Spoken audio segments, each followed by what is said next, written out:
your opinion and place your calling. WUB, get up, make every day count. Don't waste it, people. Do your part, play your role, get where you need to. Look and tune in for work or in your vehicle. If you got a problem, pick up the phone.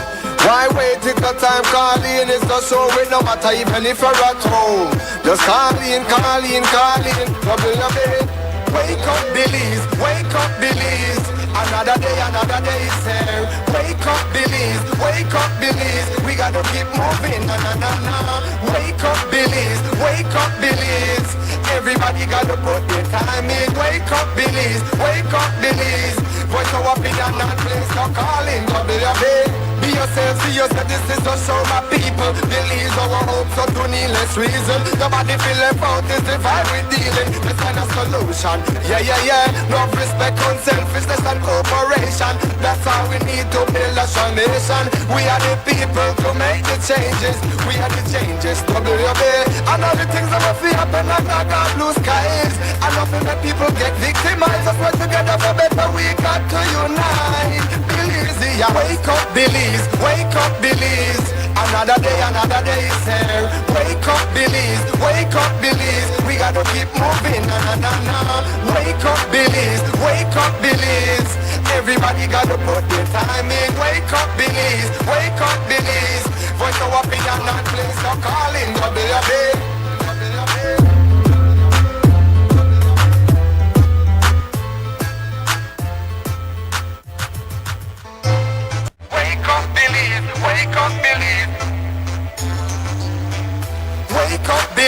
Wake up, Belize. Another day is here. Wake up, Belize, we gotta keep moving, na.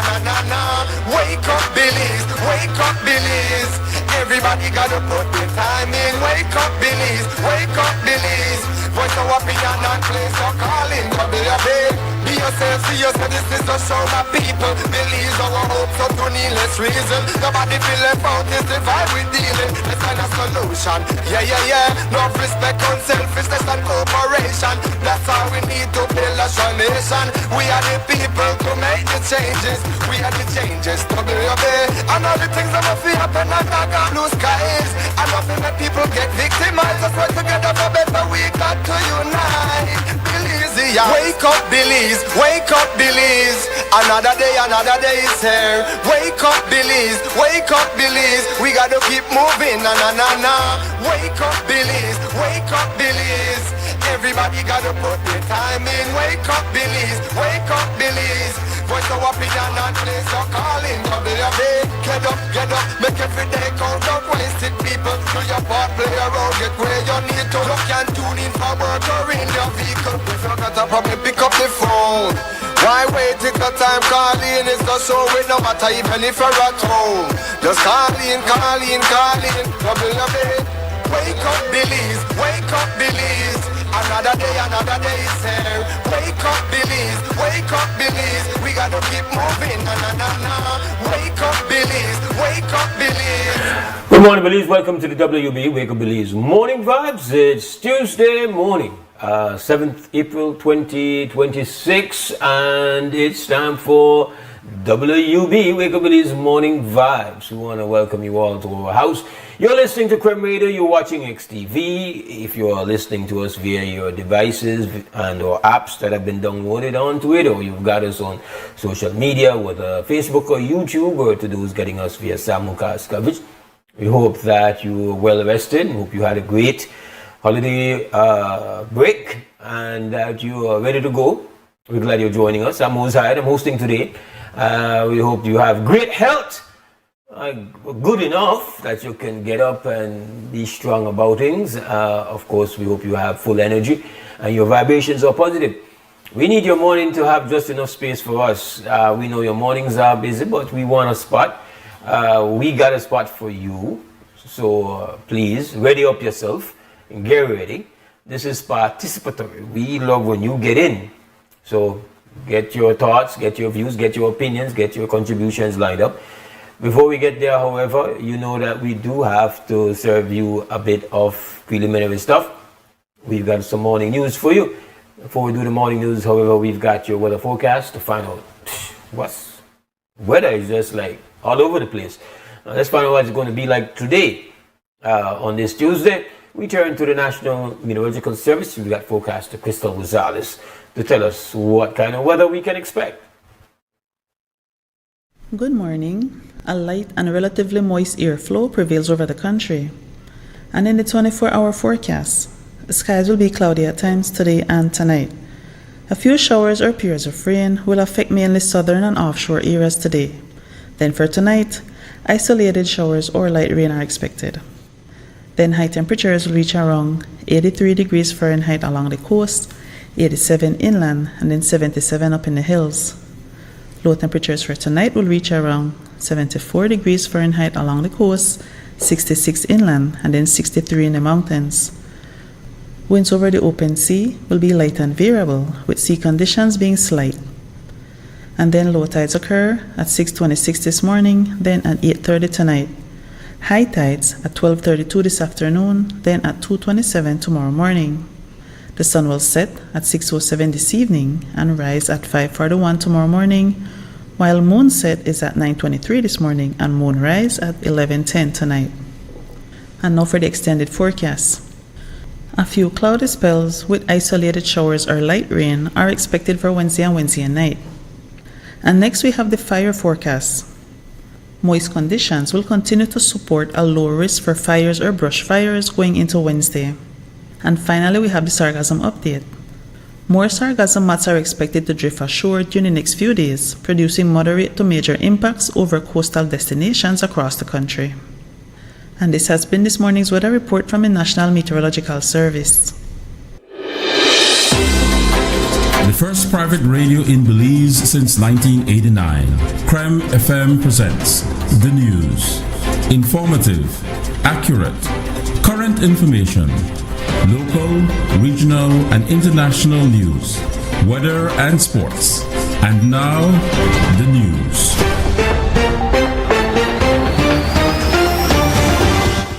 And now some news. On Wednesday, April 1st, Belize Electricity Limited submitted to the Public Utilities Commission its annual review proceeding for 2025-2026, asking that there be no changes to the existing rate of 44 cents per kilowatt hour, but they are requesting a new mechanism to handle cost fluctuations. The proposal from the company is that there be a monthly recovery mechanism to address volatile power costs, allowing for recovery in a timely, predictable, and transparent manner. For this consumer, this would mean that your bill could change every month, but only a little at a time, rather than big sudden increases once or twice a year. However, there would be a cap of plus or minus 5% of the reference cost of power currently set at 30 cents. The company reports that cost of power ranges from 16 cents to 46 cents, and that BL is not collecting enough revenue to cover actual costs. It says this situation is worsening because sales growth is lower than projected. One of the reasons for this is that no major new low-cost power generation project is expected to come on stream until 2028. Other explanations include that emergency generation rentals in 2026-2027 will increase costs, import prices from Mexico's CFE remains high, and 2027 is expected to be a dry year due to El Nino, which will reduce hydro output. BEL has indicated to the PUC that without the new mechanism, their under-recovery will continue. During the debate for the 2026-2027 budget, Business Senator Kevin Herrera pointed to a bloated and ballooning wage bill. Commenting on the Prime Minister's statement that Belize's wage bill is among the highest in the region, Herrera asked how much of it is of the government's own doing. According to Herrera, the wage bill was padded with over 1,000 additional hires for the previous fiscal year, and there are plans for the current fiscal year to add hundreds more in the public service. Just look a little closer to see if government is really being responsible and honest in this regard. The first private radio in Belize since 1989. Creme Staff or employees. But it closed the year with 10,335 employees, or an increase of 1,116 new staff. And this is Madam President, if there was ever a case of padding the payroll, this is it. What are the implications? Well, my understanding that each staff costs an average of around $24,000 per year. This would mean that we spent around $26 million more than expected in staff costs, if we look at the additional staff that was taken on during the year. Now, Madam President, if you look a little further, and you look at what was overspent on personnel emoluments and pensions, it was around $24 million. And so you'll see the calculation and that figure almost matching perfectly. Now, the way he presented it almost sounded as if those staff costs are going up by itself, but it's not. If you really look at the numbers and you look at what the cost per employee is, and you look at the increase of new staff taken on over in the previous year over what was budgeted, you'll see why the staff costs went up, or personnel costs went up the way it did.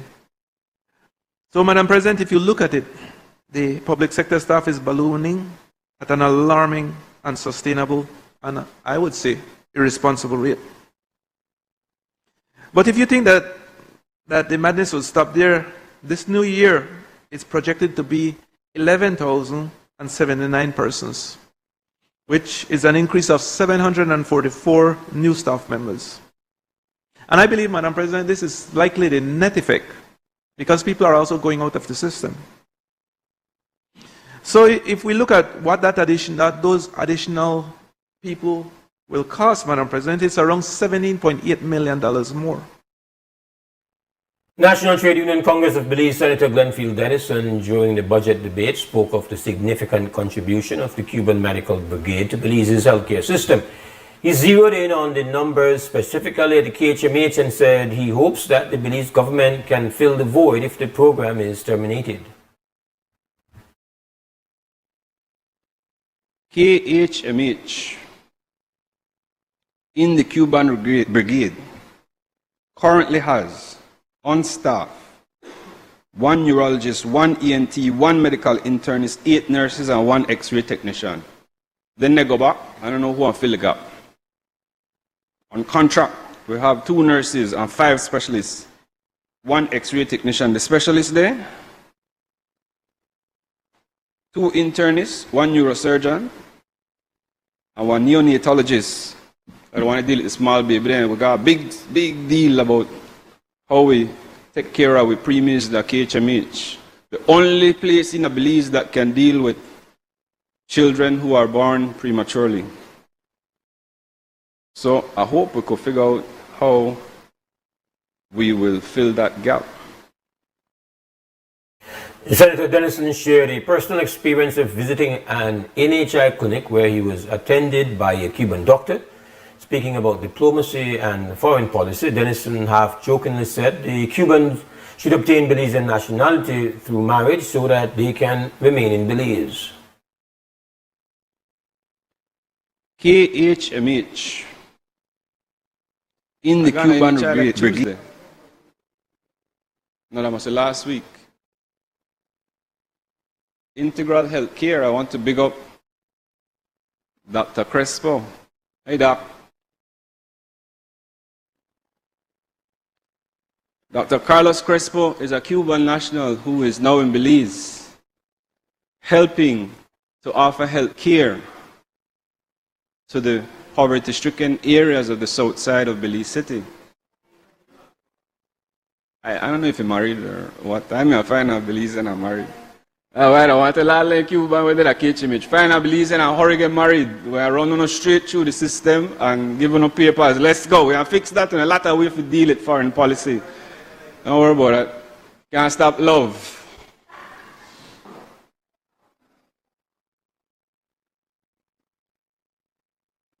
My brother Senator Courtney can't say that, right? Because he ain't getting in trouble with that. I can get to it. For his part, Church Senator Louis Wade Jr. opined that Belize's government should not be playing quote-unquote bad man in a changing global reality as a small nation.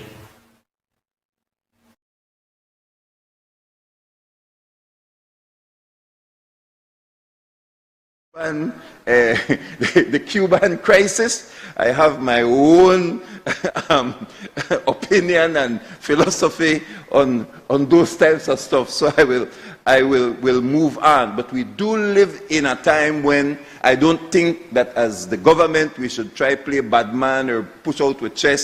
We really need the proper diplomacy in this day and age to make sure that Belizeans have, in this changing realities and the global realities, that we make wise decisions as a small nation. And as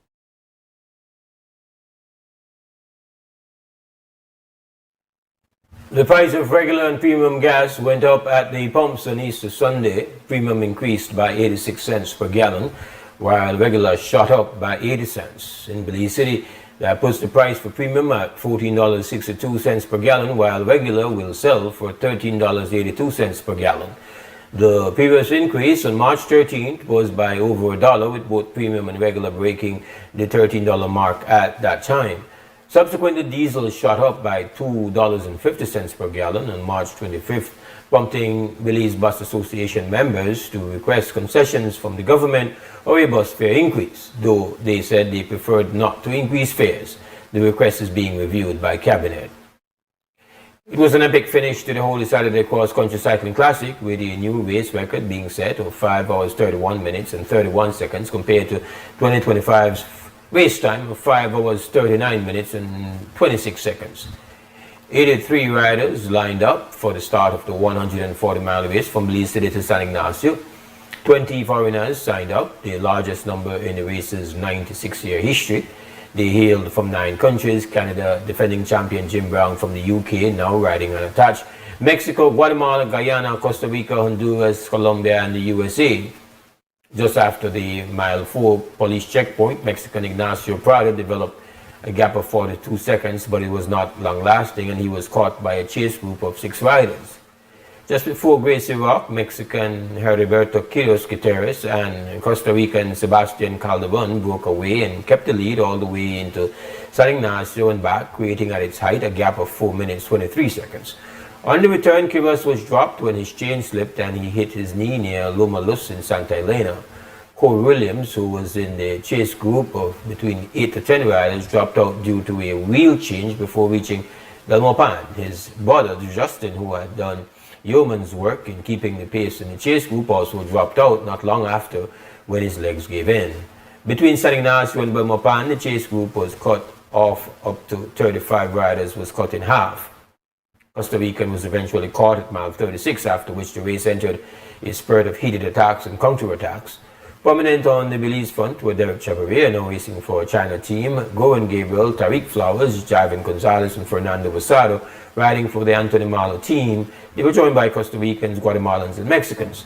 An attack was then initiated by Guatemalan Alex Rone Hulaho. He was quickly joined by a chase group of about 10 riders that was eventually dropped to 7 near Gracie Rock, where they developed a 19-second lead and were rotating the pace. They include Belizeans Javin Gonzalez and Derek Chavarria, Mexicans Javier Angel Esquivel and Ignacio Prado, Jim Brown, Guatemalan Fernando Morales, and Costa Rican Luis Ocesa.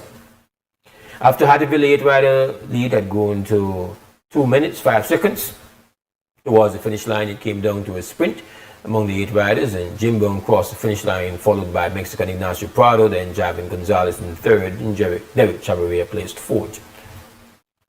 Brooklyn Little has made history for Belize, securing gold in the U20 long jump at the Carifta 2026 Games, which feature under 17 and under 20 athletes from across the Caribbean and the French and Dutch Antilles. This is the first time a Belizean won gold in that category, making for a proud moment. Little, already the record holder for Belize, executed a 6.16 meter jump at the 53rd edition of the Games, which showcased top junior regional talent and serves as a development stage for future world-class athletes. Bivka Gold of Curaçao placed second with the 5.80 meter jump, followed by Senana Parsons of Trinidad and Tobago with a 5.76 meter jump. There was a total of 15 participants. The game started on April 4th and concluded Monday in St. George's, Grenada at the Kirani James Athletics Stadium. Police and patrol in Kikoka apparently prevented a robbery sometime around 4 a.m. on Easter Sunday when they came upon 3 masked men traveling in a lift and cargo tricycle. Two officers traveling in a police golf cart in Avenida Langosta observed that the men were speeding in the direction of a Bone and Bone establishment. During a high-speed chase, the police report that they came under fire and had to seek cover. They managed to return fire, causing the tricycle to crash as it headed towards the RCD wharf. The vehicle ended in the sea and the suspects fled in a waiting vessel near the Fishermen's Cooperative. Police recovered multiple equipment from the sunken vehicle, including several crowbars typically used for breaking and entering. 17 expended shells were retrieved from the scene of the shootout. Police are reviewing surveillance footage from the area. And that ends our morning news update. We'll take ourselves a break, and when we come back, we're going to open up for the conversation right here on Crime Radio and XTV. We'll be right back.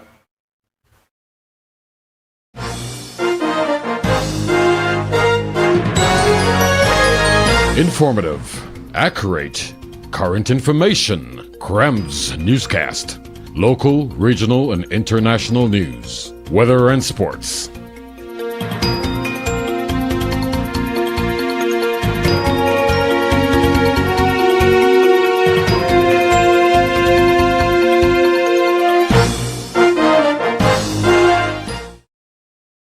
At Atlantic Bank, your convenience is our priority.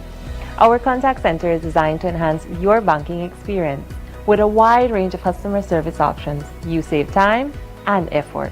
You can easily call in to block or unblock your debit and credit cards, perform account inquiries, and access detailed card information. Whether you need assistance with online banking, merchant support, or general inquiries, our team is ready to help. For added convenience, if all operators are busy, you can leave your number and an operator will return your call as soon as possible to ensure you receive the support you need. Depending on your transaction type, we may need to verify your identity through a set of security questions. And remember, Atlantic Bank will never request your username or password for Atlantic Online via phone call, text, or email, ensuring your personal information remains safe and secure. Our support team is available Monday to Friday from 8 a.m. to 6 p.m. in both English and Spanish. Simply dial 223-1212. This is a dedicated line for our contact center. Atlantic Bank is committed to providing you with exceptional service and the tools you need to manage your finances conveniently and securely. Take full advantage of our easy-to-use contact center services today. Atlantic Bank, building the future together.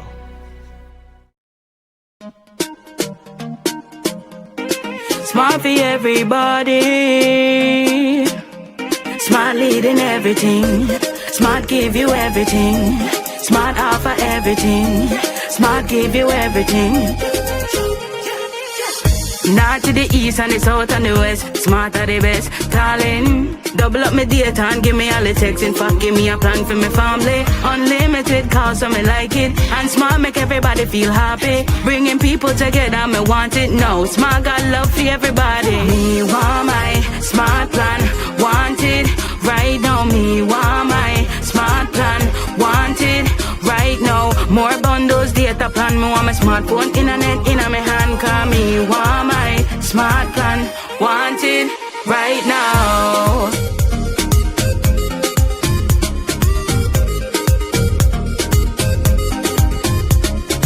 Smart. Stay connected. Stay happy.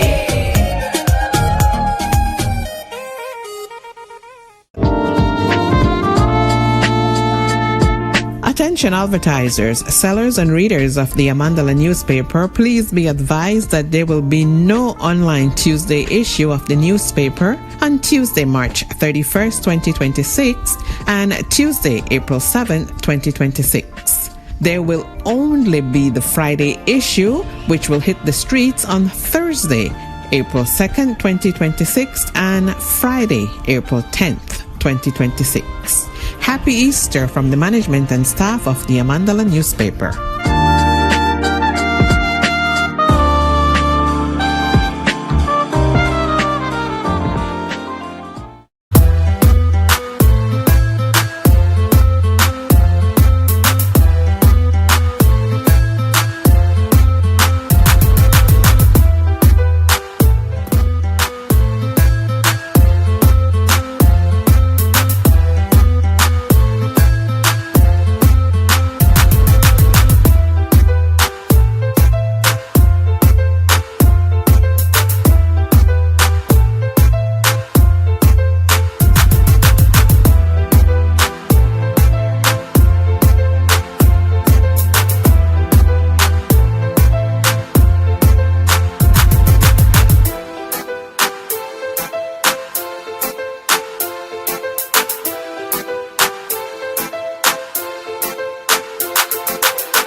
All right, welcome back. This is WB, Wake Up Belize Morning Vibes on this Tuesday morning, 7th of April, 2026.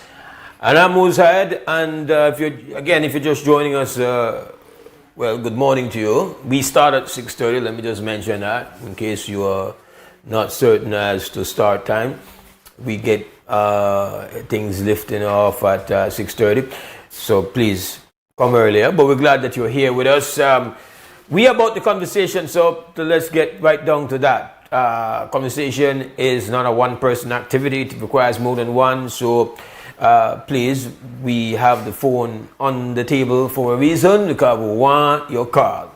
The telephone number is 280-5848. That is a live line for you to participate in the conversation. We hope that you find the time before 9 o'clock to jump in and engage with us. I'm Mose Hyde. I'm hosting today. And again, let me just repeat. The telephone number is 280-5848. That is the live line for you to get in. While I wait for you to get in, of course, there are stuff that we will jump in on and talk about to kind of get the process going on, right?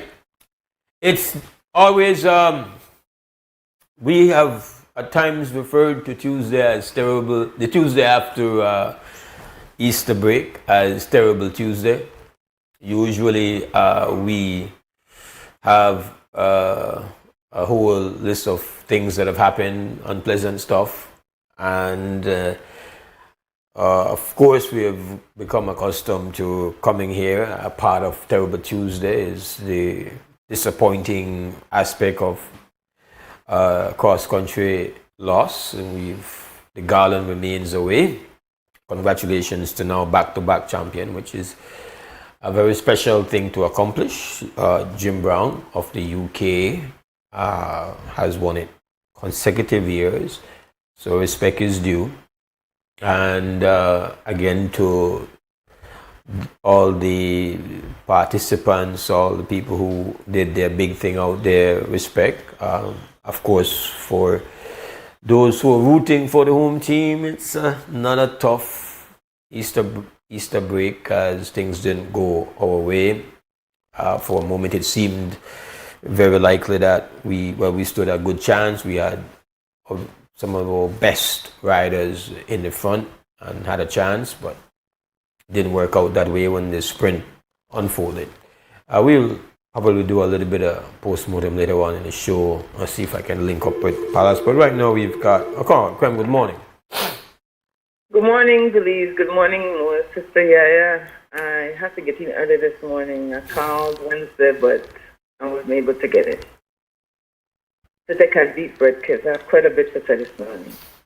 Firstly, I want to report back that the Bad Educational Foundation, UEF, submits with written comments to the National Environmental Appraisal Committee, NEAC, by the deadline April 1st, regarding with collective comments about the proposed cargo and cruise port expansion at the port, I believe.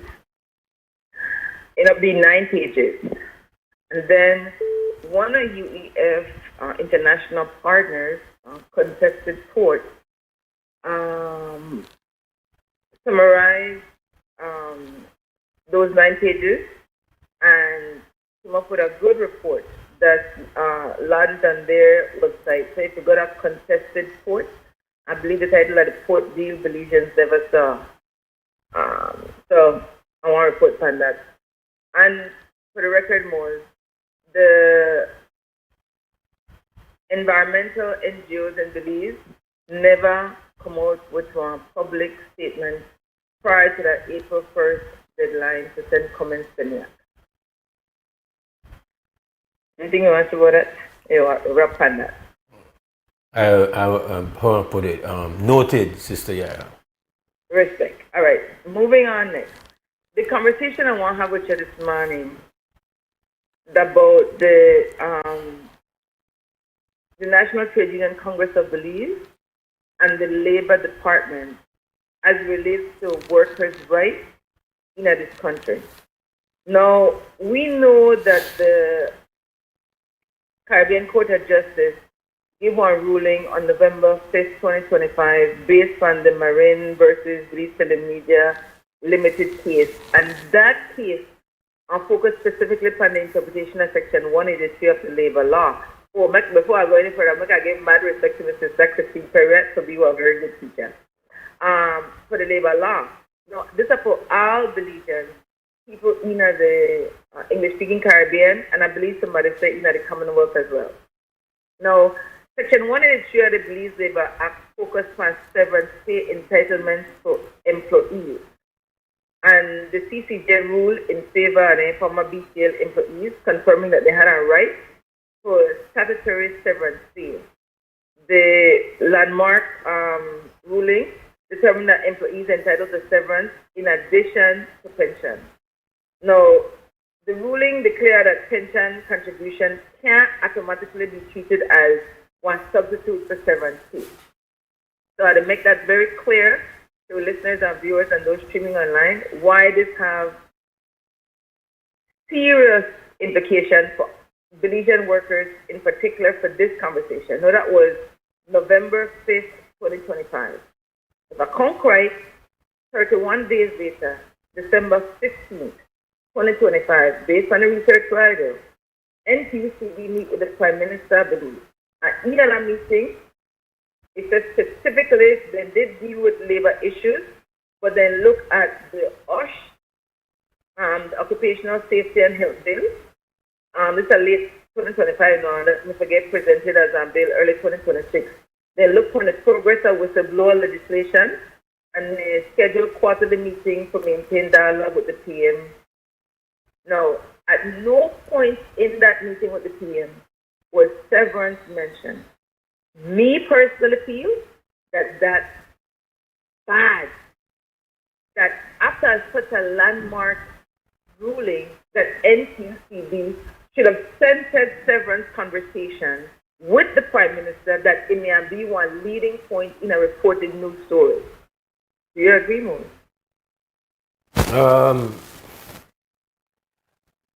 You say?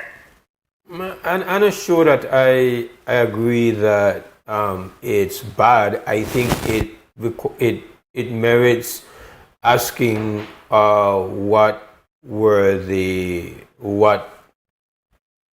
explains such an omission, especially with an organization that usually puts out positions after they have met. So I would want to know whether or not they had engaged on it or they had not engaged on it. Again, I not jump way there and say how bad that is. That's fair enough. Yeah. That's fair enough. Then, Belize Communication Workers for Justice had one protest was January 13, one 6 days protest. I gathered that protest. And that's how come I became aware that them they call for no taxes and a severance. That's a Belize Communication Workers for Justice.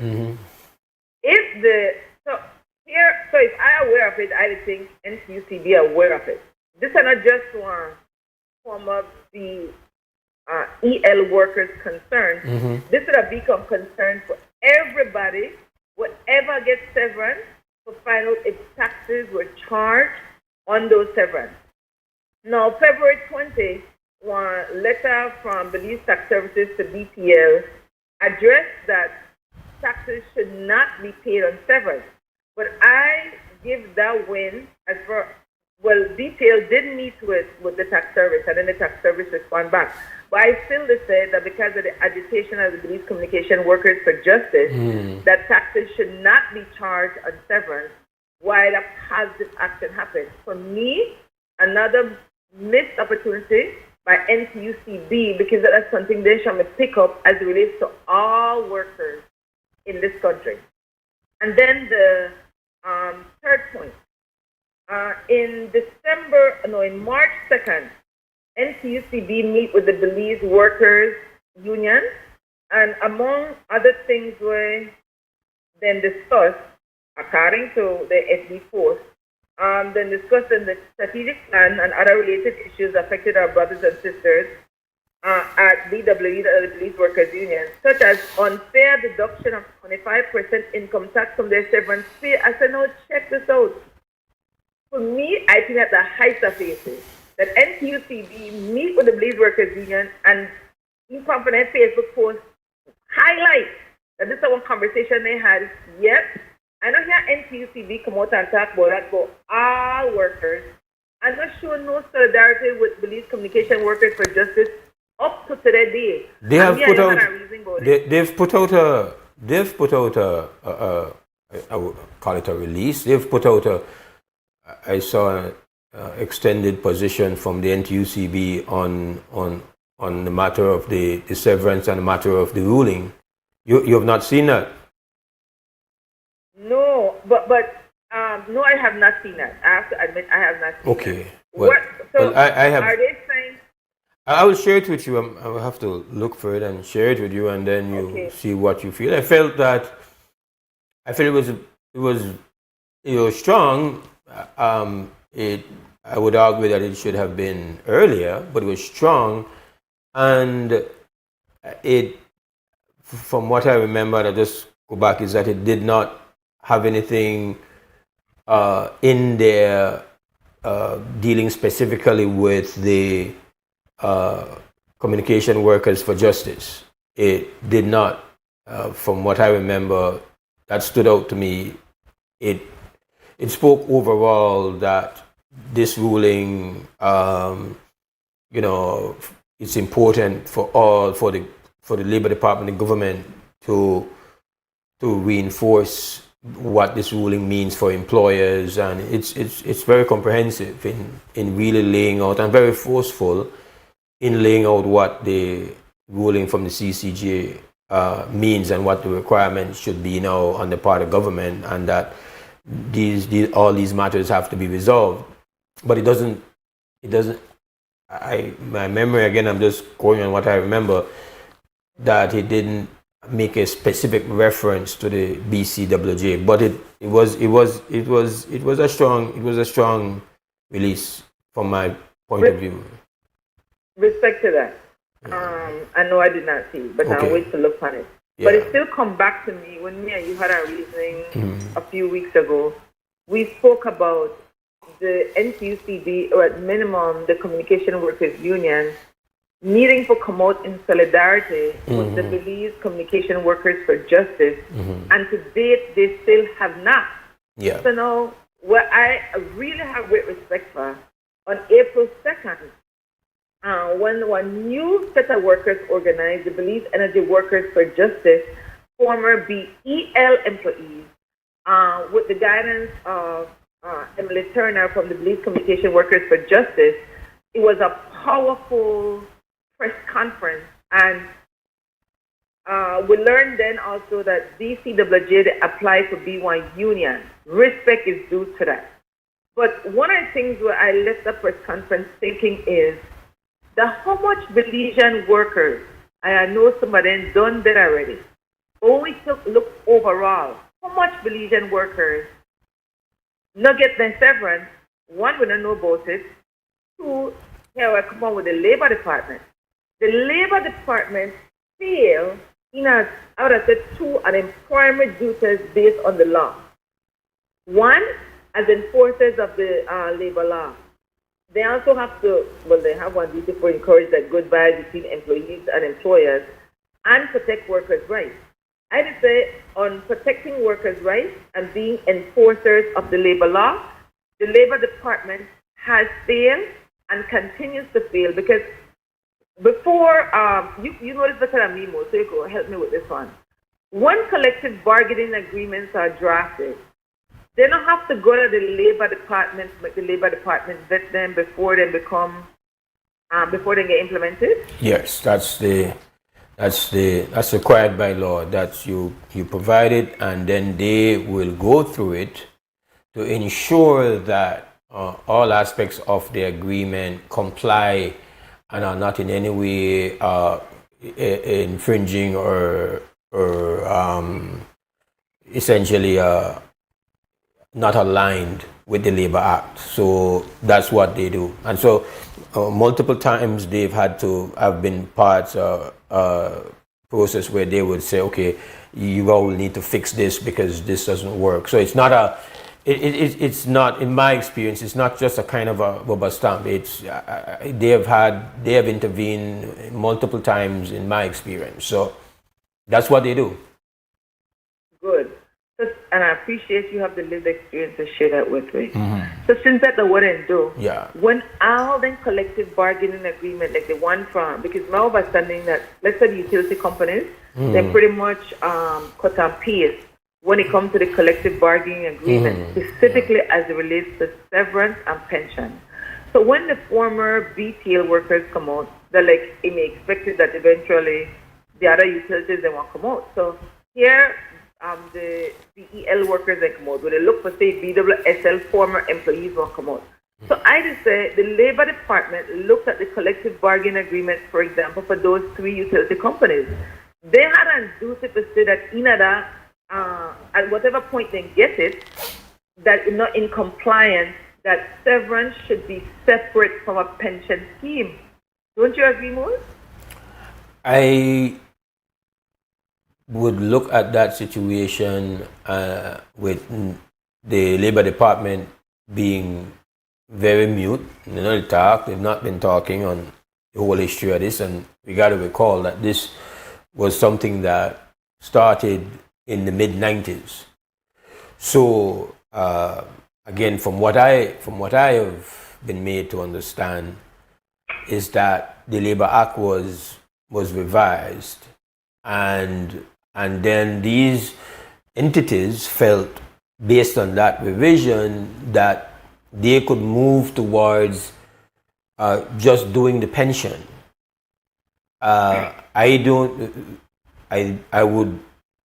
I'm sure that in 1994, which I think is the year when this began, the BTL was under government control, Labor Department's under government control. Same would be the case for BEL, because privatization of these companies would not happen until afterwards. And it's possible, we would not have known it at the time, but it's possible that some of this was being done to kind of make these entities more favorable for privatization that would come. That's a looking back now, and it's a hindsight is 2020. But these entities, we had the same problem that we have every single time the government has to essentially police itself. We see where structurally this is always inadequate and at times just terrible process. It fails miserably. So I would say that the Labor Department would have had a different performance if this was a private enterprise doing something like this. Now, I don't know, no workers, right now we only have the report coming from the workers out of what was at the time publicly owned entities. They are both now publicly owned, but they did move out of public ownership, majority public ownership, into private ownership, and then they have both returned back to public ownership. What I imagine must have happened along that same time, you must have had some private entities who have done similar. But to our knowledge, to this point, we don't know that. It would be interesting to see how that was handled then by the Labor Department. It would be interesting to know when reports landed at the Labor Department, did they have any did they have any queries with these entities? Did they have anything on the record to say, can you come in and explain, document your, and again, you would have to go into the court cases, the documents of the court cases, to see if the company provided anything from the Labor Department to that effect, to say, well, we are okay with it. Like, we don't know if workers went to the Labor Department, they have it on the record, and the Labor Department responded and said, we're of the view that this is legal. Like, but definitely they sanctioned the agreements, and by doing so, it means that whether intentionally or because they were just wrong, they misinterpreted the law and misinterpreted what was going on with the agreements. They would not know that until the CCJ ruling. That would be looking back in time now to say, well, you are the defenders of the Labor Act. You were supposed to understand clearly. No, they are not lawyers, but they would have the Ministry or the Attorney General to get opinion and help them with whatever. So whatever the reason, they were wrong. The employer was wrong. The thing with the Labor Department is that it moves on. So you have different people who have been there over this period of time, and everybody that's been there, well, I don't know how often the complaints were brought to the Labor Department about what was being done. Again, these things, you have to have records for these things, no? So I don't. So I can't speak to how many times Labor Department bless this thing. No, every time there was a new CBA signed and severance was not a part of it, they had to essentially they had to sign off on that. So every time they did it, it was kind of like saying, this is our position on it. But when it comes to, I'm sure in all our collective experiences, these regulatory departments and agencies are not able to function. They struggle. At times they are absent because the leadership of these organizations are determined by the political directorate. So very often the leadership of these departments feels obligated to protect the interests of the people who have either promoted them or hired them.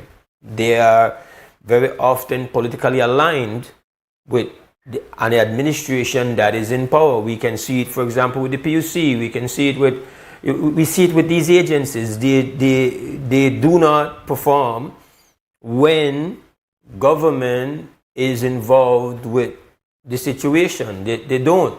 Whether it's the police department, but they will not. And that is a huge problem. I think you can trace this situation to that at the time BTL was publicly owned and the Labor Department would not feel comfortable in saying, well, what was being done was wrong. That's my view, that's my opinion. No, I'm very interested if they have any documents to show, well, when complaints were made, what was the official explanation given by the Labor Department? These things I don't know, sister. But Labor Department is as much a part of this complete,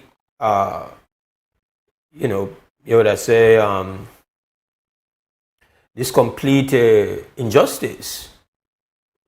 It's an injustice that these workers have had to go very far to try to get corrected, and give thanks they had the resilience and they had the resources and they had the courage to pursue it right up to the highest court that we have. It should not be that is what is required, because you have the Labor Department that should have understood. But I have to make way that you can be wrong. They could have interpreted the law wrongly. They could have seen something in what was being said to them about the pension replacing severance and whatever. They bought that argument. I can't judge or determine why they bought the argument. I would just say, based on what you have asked, yes, they had to buy it if they blessed the CBAs that had it in there.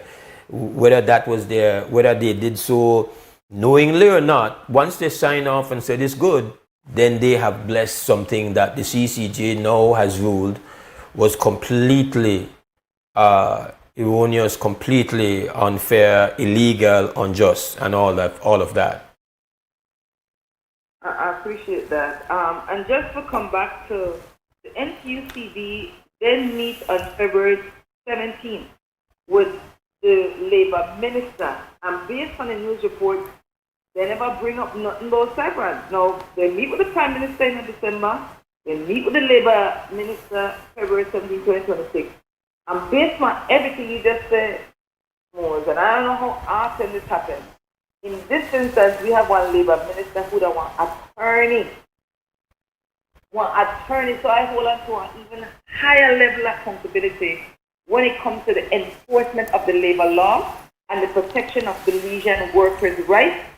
And for me, even though I know some detail and I hear what you're saying, I feel that NTUCD failed twice in the meeting with the Prime Minister in 2025 December and in the meeting with the Labour Minister in February 2026 to center severance concerns for Belizean workers based on a CCJ ruling. That's about my two.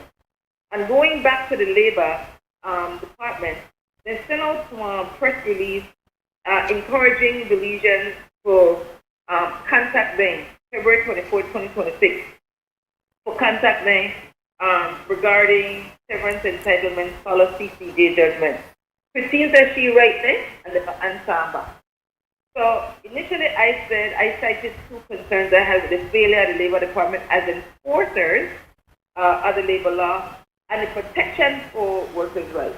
Now, as it relates to protection for workers' rights, when BCL sent one letter to BCWJ, I believe it was February 16th, inviting them to the meeting, either the last paragraph of the letter, this is why I would say the Labour Department has failed. So the Labour Commissioner is copied to this email. The Labour Commissioner has confirmed that the Labour Department's senior Labour officers, will attend the meeting as the Labour Department in full letter. Observers. So the Labour Department that are enforcers of the law.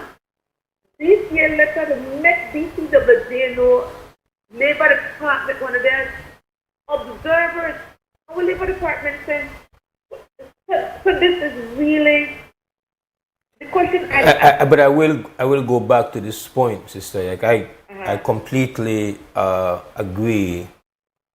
The Labour Department, like many of these enforcer type departments, regulator type departments, they are not structured to be able to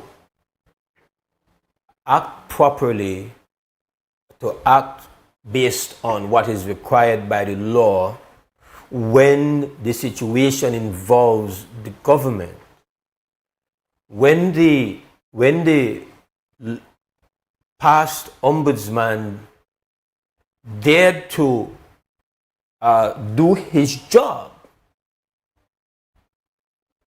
a matter is brought to his office, and in the past ombudsman opinion, the government should have complied with the request to provide information, and he simply put that to say, yeah, somebody wants these records. It's a fair request. It's a legal request. Please comply. And I'm speaking about the matter of the request made by Jerry Enriquez. For that, the ombudsman, in my view, the past ombudsman, was dumped. We don't even have an ombudsman as we speak. Because for whatever reason, we always have the most difficult times finding individuals to go into those positions where a part of their role is to be a watchdog. So, over and over, we see where it's a rare thing. I called it out the morning.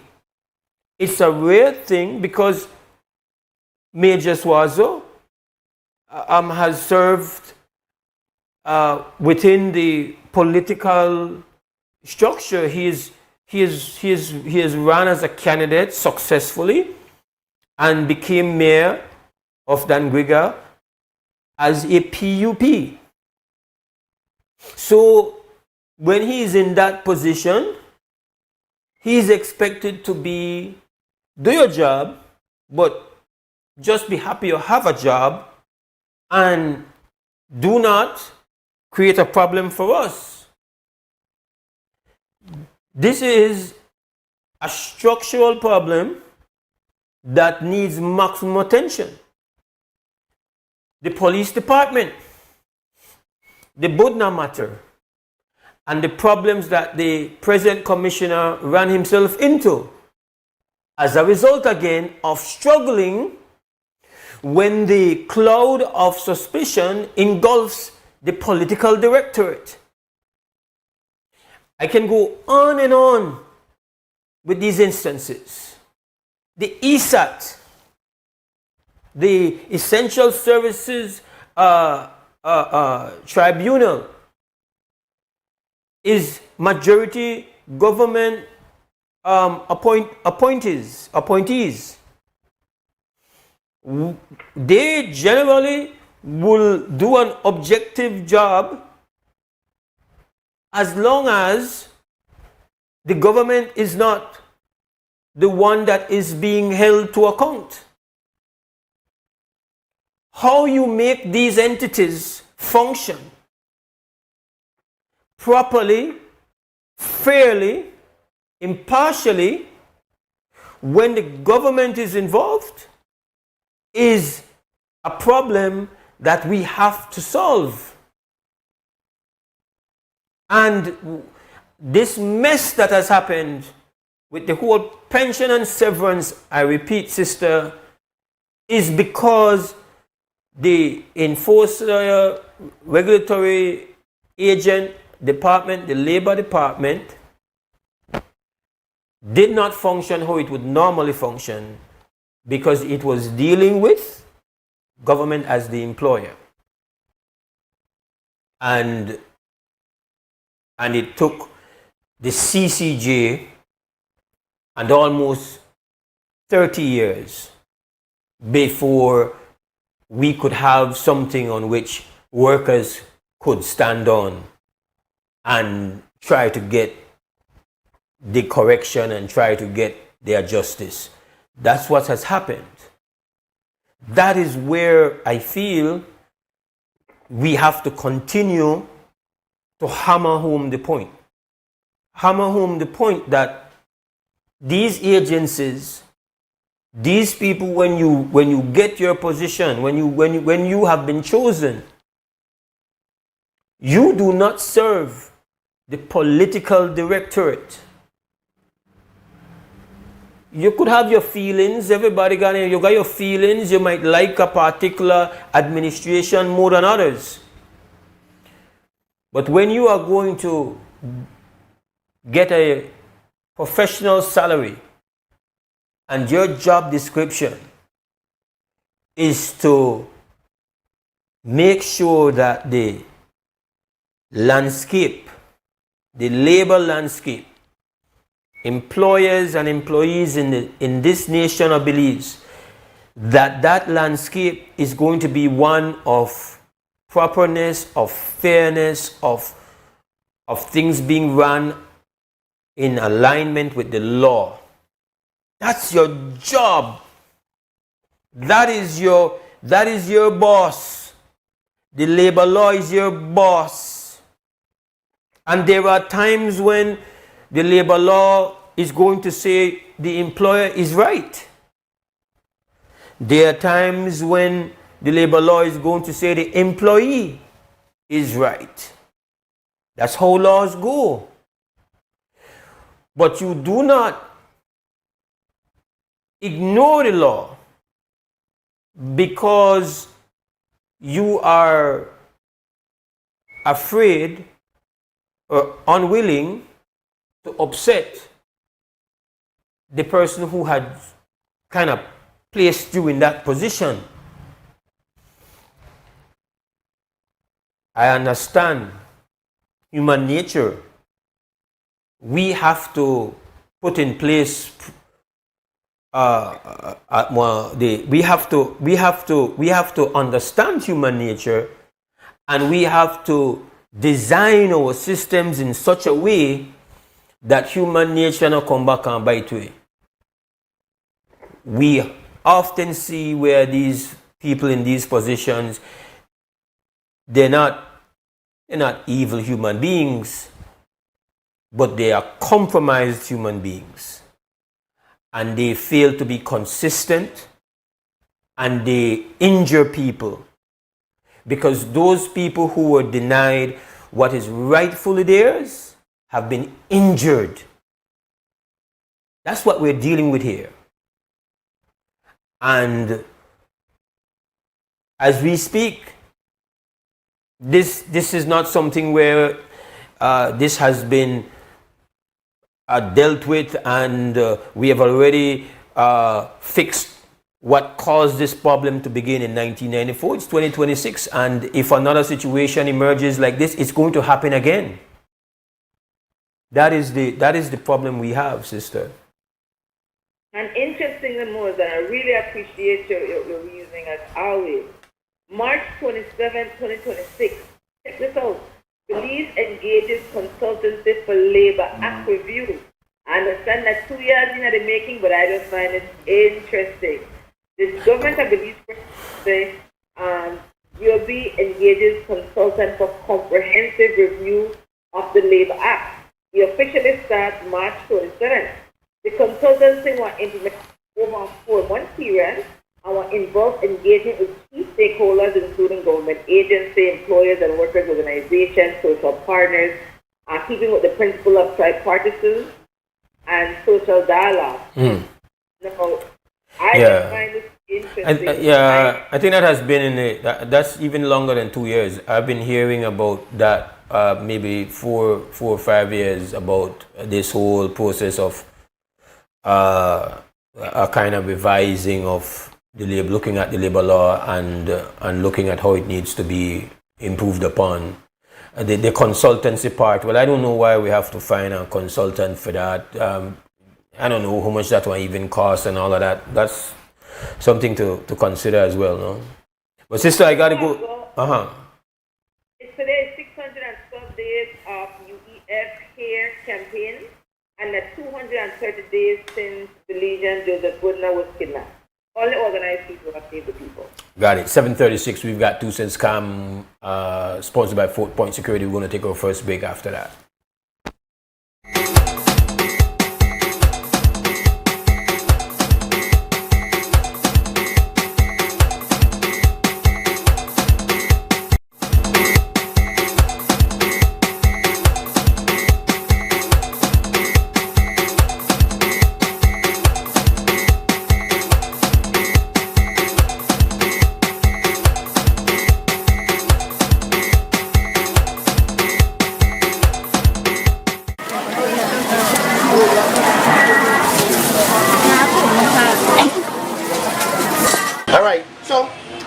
This smoothie shop, right? If I wrong, correct me. Okay. What are you all smoothie you do here? Smoothies where we have the strawberry, pineapple, mango, papaya, beets, carrots, all of those available at the moment. And I interfere in the way in the bag they will look like. You make smoothies out of it too? Let me have the bag. So I back up to this. No, I know that I don't know one or what. Okay, sir. Who could tell you more about this smoothie? We're going over the shop here, so that goes out. First of all, tell me the name of your shop. Angel's Frappe. Alright, Angel's Frappe. So what type of smoothie you do? Okay, the smoothies, the banana, papaya, pineapple, beets, carrots, all of those are available at the moment. And this is a juice though, a natural juice called Detox. It helps you clean out your system. Take out this, blend it. and put it back in a cup? No, in a cup. Okay, so put it in the... Put it in here, squeeze a lime in it, a fresh lime in it. And then I pour out, and if you want to strain it or if not, with everything. And that's it right there? That's what you get. And it helps you out very well. And that the fish too the same? Yes. Alright? Good afternoon, the tacos from the evening session, like the evening timing. The difference from the morning because you got the different meat, different servings. Yeah. And you serve one different. I don't want to witness that, yes, right? Yes. We serve it differently because the current one got the kind of tacos. Okay. We got corn and have the flour tortilla one. Yeah. You and make the it, meat. yeah? Yes. The meats are beef and pork. Okay. And one of those sale better at evening, like one prefer to come on at evening. Yeah. That one do it across that. Yeah. Alright. But you still come on a morning though? Yeah. Okay. Every day? How long you do it? We don't come out in the morning, just in the evening we come out to Yeah. Because remember we used to morning. That a different kind of tacos. Only chicken tacos roll up with paneer and tortilla. But then right now the one we serve, the double corn tortilla, the same size tortilla with the meat, the cabbage, and guacamole and pepper sauce if you wish. Okay, that's why different. Yeah, we don't roll it up like the morning one. Only the flour one, we roll it up like the normal tacos. Okay. But the same, only the meat and from pork and beef. Okay. And how long you did in that business? Like 3 months and a half. In that business? And you do it for your own, like you learn it for your own. If somebody teach you, can you just don't like that? Somebody teach you. Yeah, somebody teach me and then well. And then you do it for your own. Alright, good. Big up Corozal.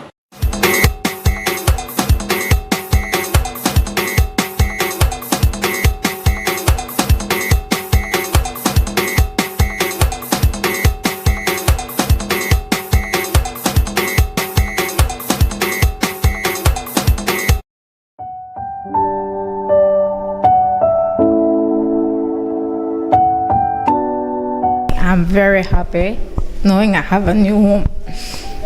Me and my kids have where to live. I've been renting with me and my kids. Me and the 2 kids live alone, and it's not been easy for me moving from one house to our next house, trying to make the kids feel comfortable because rent is not cheap, so we have to be moving. Sometimes the landowners there don't like this, they don't like that, so we have to move out, and so it has not been easy for me and them. They have been very happy. They come with me on the Sundays and we try to clean a little bit, and the little one, she's excited, she wants to live in Bullet Tree. From the project started, Mom, when are we going to live in Bullet Tree? I tell her soon. I always say this is one of the pivotal projects that this government is involved with, and I know the personal struggles of this particular family. I know what they've been through, and I know what this house represents to them. We're giving them a house, but for them it's an opportunity. For them it's a home where these girls can rest at night in peace. This house is going to open so many doors for them, and it changes lives, it transforms lives, and so I'm really happy to be a part of this, and I hope that for the rest of the time that I'm an area representative, we can continue to deliver homes to needy families like this one. We are in an area that we had to improve the infrastructure, which is quite our experience. Infrastructure does play a big part in what we have to do. It improves the lives of many other people, not just our recipients. Thanks to Heavenly Father that He gave us this opportunity, and to Honorable Misha Shabbat, and to housing, and everybody who put a helping hand in this to make this house possible. I'm very grateful.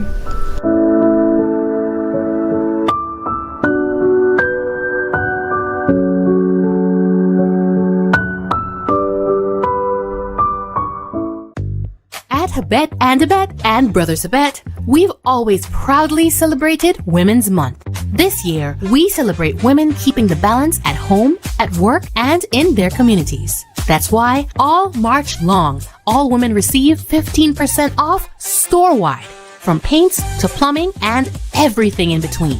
Plus, 20 to 65% off lots more deals on sale and clearance. With trusted experience, top quality products, and service that's second to none, we're here to support women every step of the way.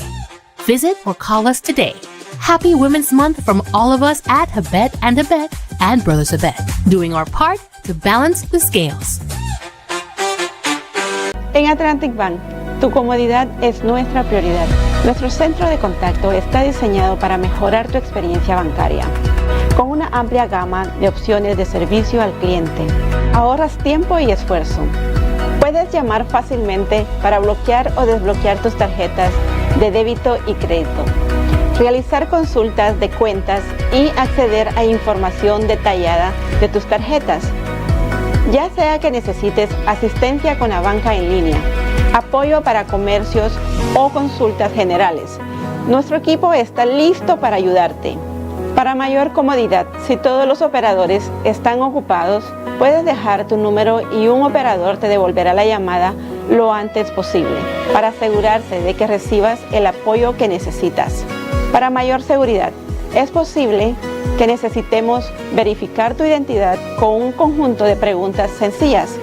Recuerda, Atlantic Bank nunca solicitará tu nombre de tu usuario ni contraseña de Atlantic Online por llamada telefónica, mensaje de texto o correo electrónico, asegurando que tu información personal permanezca segura y protegida.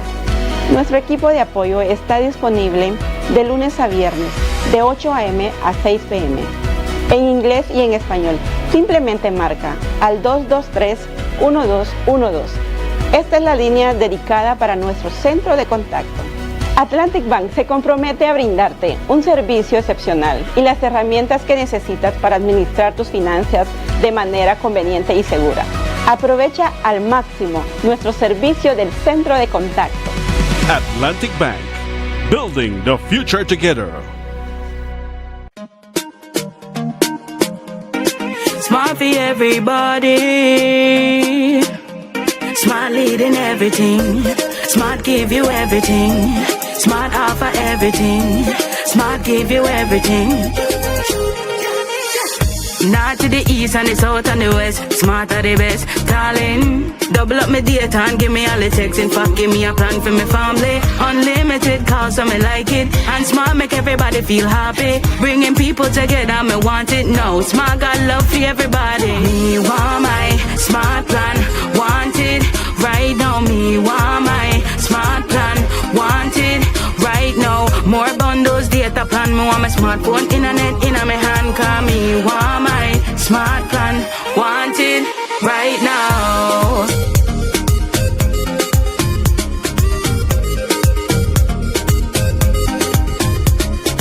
Smart. Stay connected. Stay happy.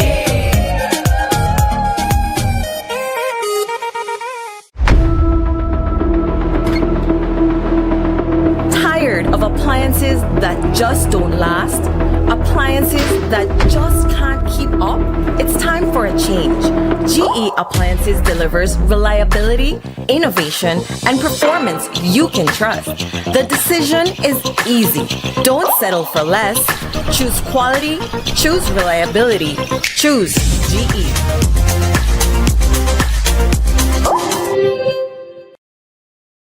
Electricity is essential for everyday life, but behind every outlet, a lot is happening to bring you safe, reliable, and sustainable energy.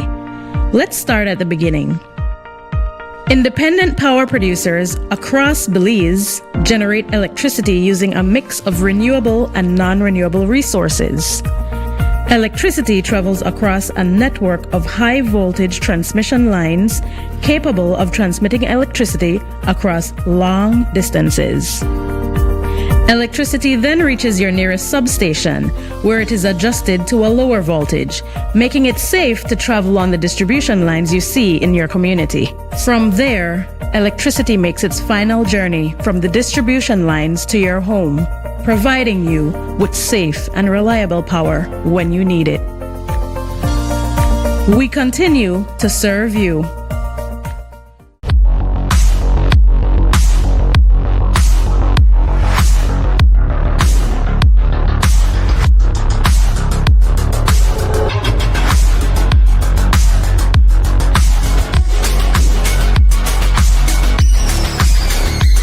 Get your body sculpted with gym equipment and accessories from Benny's. Quality and savings.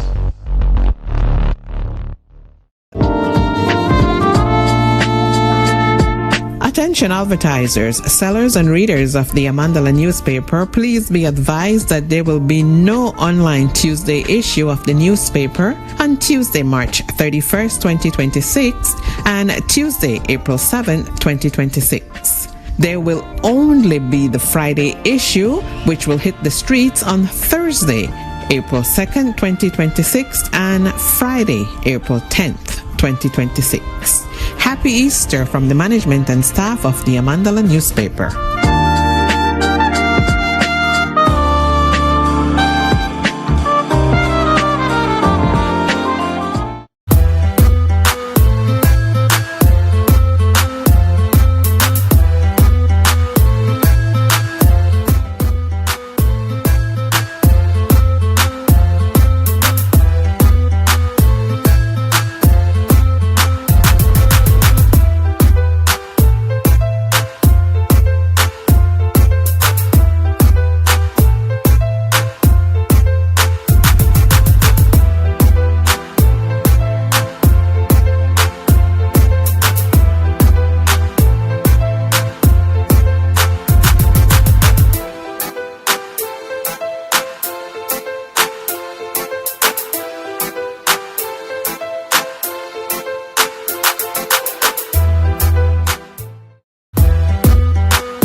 Alright, welcome back to the WB Wake Up Belize Morning Vibes. We have returned from the Easter break.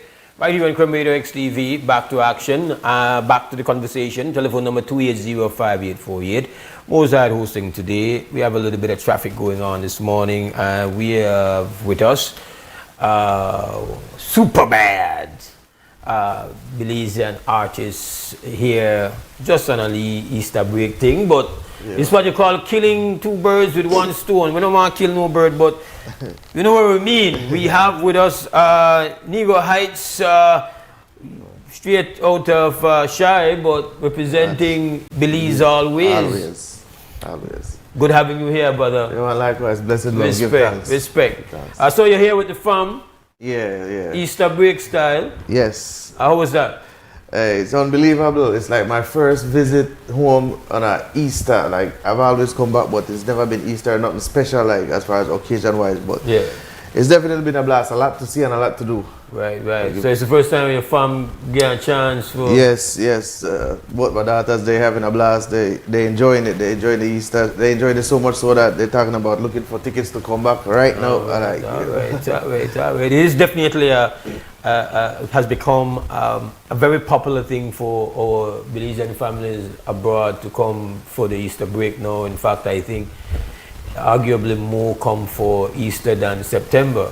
It's kind of been a reversal. I think they love the Easter vibe. Yeah, you know, the crazy thing is I went to the horse race yesterday in Boom, and the amount of people I see from Chicago, like, you know, we were all surprised to see each other, but I mean, it was just amazing to see this much Belizean. And then people started telling me, yeah, we do this every year. And I was the only person this was new to me, but I thought it was like a new thing seeing so much people. But yeah, I want to give thanks. I mean, it was beautiful, not like when we can come together and enjoy ourselves at home.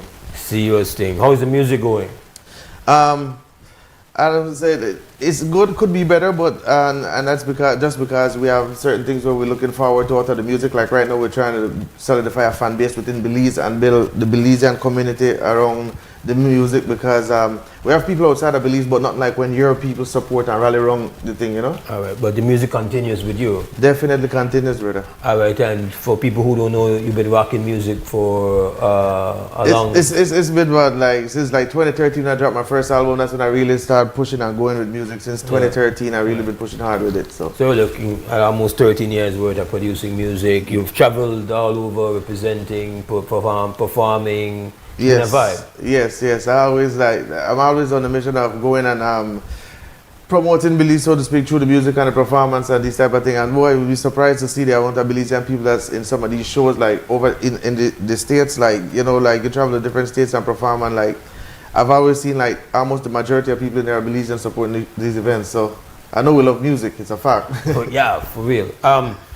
You've not performed on this trip. You said it's kind of like really a vacation with the family, but you brought some vibes that you wanted to share with the listeners and viewers. Yeah, so when I was here in 2024, in December, I had brought a couple of my friends and we shot a couple of videos here in Belize. And so I thought it would be fitting that when we release it, we come back to Belize and release. So that's why we're releasing it here now. Okay, that sounds like a good plan. So it's more one track you have here? Or? Yes, we have a couple. I'm just doing one now and then we'll come back some months from now and do the other. All right, so then get ahead of me. We got to play the whole track. Hold on. No rush the bush, man. You're rushing the bush. Yeah. All right, so this is a new track. What is it called? Well, this called We've Been Fighting. And this song is just about the struggles of everyday people from slavery till now. We've seen that we've been just a struggling set of people. No matter what, we have to fight through everything from day-to-day survival to, just life itself. We just faced with so much fight. So we've just been fighting for so long. It's like, I don't know, like, who knows when it's going to end, you know? Always a fight. Always a fight. Yes, so this is just what this represents right here. So this is brand new. Yes, brand new. All right, and we got it right here inside the WB Wake Up Belize Morning Vibes. Check it out. Nigga Heights. We've been fighting. Now we could do it, sir.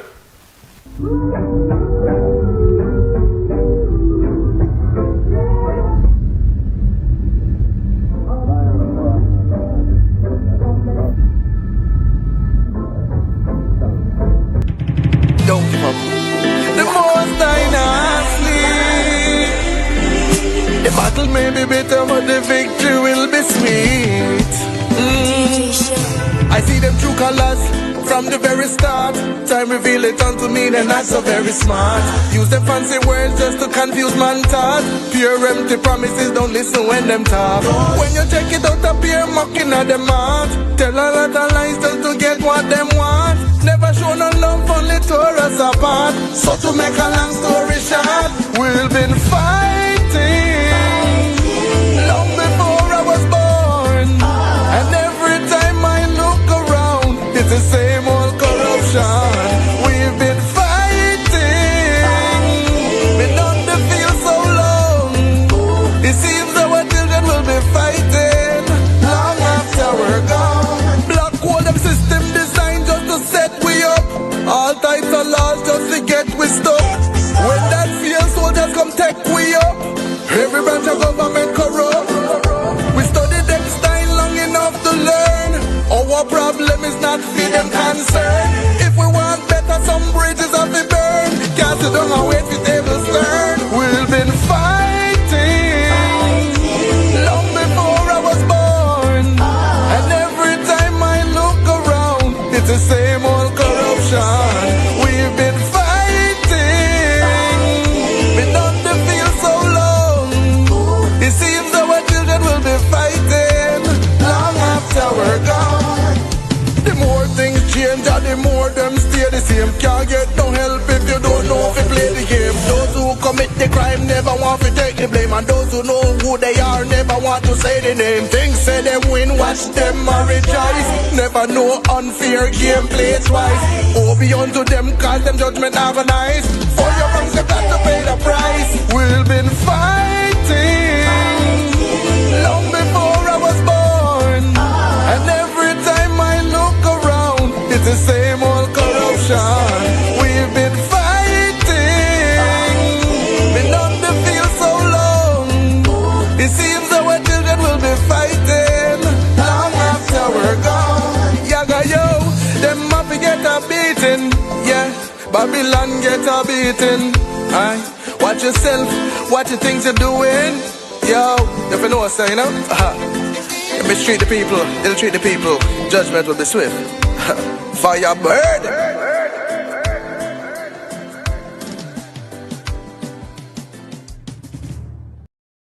Fire things. That's the sound of Negro Heights. I'm trying to mute. I had to hear the track, so Cliff can mute the thing because you know what I'm mute.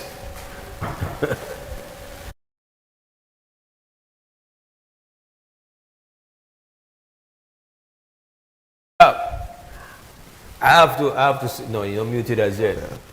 Like you need for the right up and close to mute that. All right. Love the track, man. I love the. Who did the video? This is one of my brethren. Like a day one is a brethren from Jamaica. He actually lives in New York, but he's also like been my best friend since I started doing music, and we've just been rocking it for a long time. But his name is Brando Kavir. Yeah, so it's not why the imagery powerful. Yeah. You get some really great shots, man. Yeah, we had to travel for this one because we ended up all the way to Malante for all the beach scene, the scene of the bushes and everything is Malante. And it was significant because Malante is a community that was developed by slaves, you know. So this was like a homecoming project where really like I had to really think about it and be strategic about it because I wanted to really have meaning and representation as far as what the message is with the music. Right. I love the track. So the way music is done now, it's not like you said people really like work on albums. It's just like you just produce stuff, right? Singles and drop. Yeah, you just drop the EPs and all of that. So you're just constantly bringing out music. Yes, the goal is like with my team, my label Dove Music, is like we get to the point where we don't even see the need for like albums anymore. We just bring out singles and just drop them. I have like a few albums like just sitting there that we just decided we're just going to release most of the songs as singles. Then we're going to do the album just to have them as a collection. So when you search, you find them as a collection. So it's easier to find a bulk of the music by just finding the one song, you know. But other than that, it's singles. All right. And you've done, over the years you've been in the music, you've done collabs with other Belizean artists. Yes, we got like a list from Nello Player to Denise Castillo, Ernestine, Tracy Lynn. We did Taprick. Like it's a bunch. I got the song Echo Milton in the works. We did something with Ras Indio, still not 100% completed. You know, we have different ones we definitely collab with. Great. And for those who want to get more of your music, what are your different social media access for? On everything, it's always going to be Negro Heights. On TikTok, Facebook, Instagram, it's Negro Heights. Twitter is Real Negro Heights. And other than that, you can find me on YouTube, Negro Heights, or you could just Google Negro Heights. Simple. Just Negro Heights. Yes, everything gonna pull up. One Negro Heights. All right. How you get the name? It was not like, you know, it's meditation and reflection because it was like create something that was different and unique to me. And I feel like, you know, everybody look for your name as something, or, you know, it just become the norm, and I didn't want that for myself. Right. And the word Negos come from Negos, which means king. So at that time I was like, okay, let me just put a spin on it, because you know when it comes to A and O's and stuff like that in Spanish versus English, and you know, so I just decided that we're going to Negro Heights, and the Heights was just like heights of meditation, you know, like different levels. We're not settling for where we are. We're motivated to reach the top, so it's like that's how it come about. But I appreciate the fact that you come here and bless you with the music and make with listeners and viewers in particular really get that visuals as I'm part. You know, just, you know, it's the power, the visual image, and then of course the whole concept of the song of fighting and struggling and trying to make it through the never-ending fight for just survival. Yes. That's what is represented in that song. So we give thanks for it. Give thanks for your visit. We hope you enjoy the rest of the stay. And again, we're glad to hear that you're coming back and try to. I was asking you about, you know, performing in Belize, because I think you've said you've kind of performed a lot elsewhere, but like home here, you've not really been. Yeah, and that's one of the things that I'm working on too. You know, like one of the things, to be honest, I want to definitely be part of these events and these shows here. Like I was talking to Brick and I was telling him like, yo, Martin's Fest, need for me this year. You know, I mean, we just need to establish these things, because at the same time we have a lot of talent outside of Belize that is of Belizean origin and Belizean bloodline and Belizean birth. So at the end of the day, this is home for us, and this is where we would like to be able to meet our people on the ground where they are. Yes, you know, we don't want to be that distance for too long, you know. Represent the music. Definitely. Continue with the fire, my brother. Yeah, give thanks and blessed love. Give thanks always. We go to break, we'll be back. This is WUB Wake Up Belize Morning Vibes.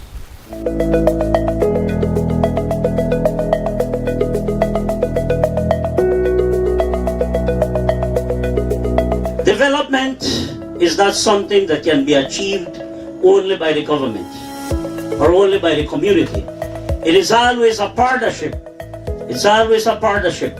Government, our development partners, the community, Belizeans, all working together, united for one common purpose. And what is that one common purpose? To build a good country, a better country, where all Belizeans will have an equal opportunity.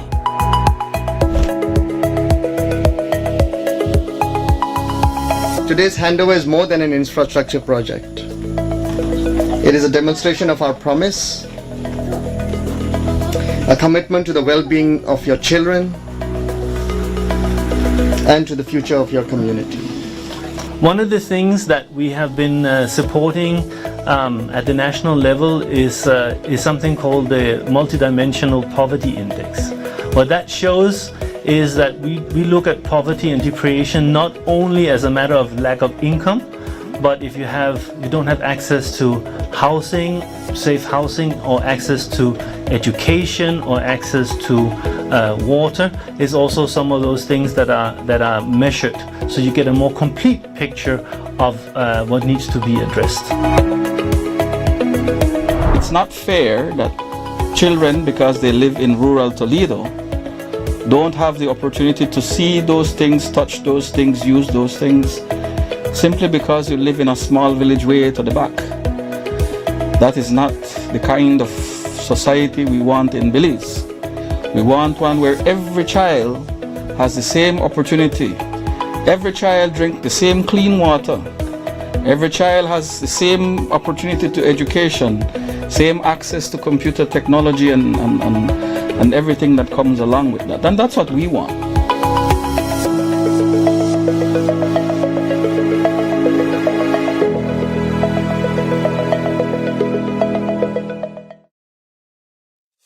Nando's Wholesale is your market leader in Belize's wholesale industry when it comes to high-quality products at the most reasonable and competitive prices. With over 40 years in the wholesale business, Nando's Wholesale embraces the partnership of the hotel industry in Belize by providing world-renowned brands in wines, seasonings, condiments, and cleaners in industrial sizes, as well as small and large kitchen appliances and equipment. Nando's also takes pride in providing one of the quietest and most durable air conditioning systems in Belize with technical support and spare parts. Nando's Wholesale. Professional, reliable, effective, and prompt. Nando's Wholesale always delivers. Visit us at www.nandos.bz or send an email to nandos@nandos.bz. Or, even better yet, give us a call today at 222-500 or 280-8080 to speak to one of our sales representatives today.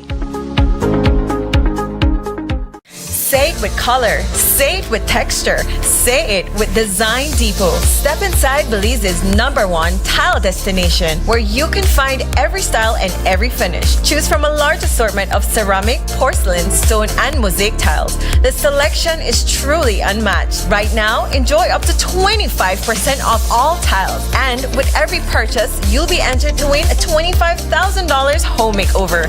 Some restrictions may apply. Design Depot, Belize's #1 tile destination. Design Depot, all in one place. My name is Mrs. Esther Smith. I'm a co-owner of A Glimpse of Paradise gift shop here at Altoona, booth number 13. And me and my husband have to offer some of the most finest wood products here in Belize, all hand done by him. And these products are made from some of the most beautiful, finest, and hardest wood here in our country. I first started at Atlantic Bank as, went there to start a saving account. From there, I have my checking account with the POS machine. And then it becomes more like a family to me because there are personnel from Atlantic Bank that will always come here, check with us, make sure everything is okay, clean our machine, and they will always ensure that we have bundles. My advice to anybody that wants to choose Atlantic Bank to be their bank is that don't be afraid. You won't have any regret. Atlantic Bank, you will find them to be very efficient, reliable, and competent.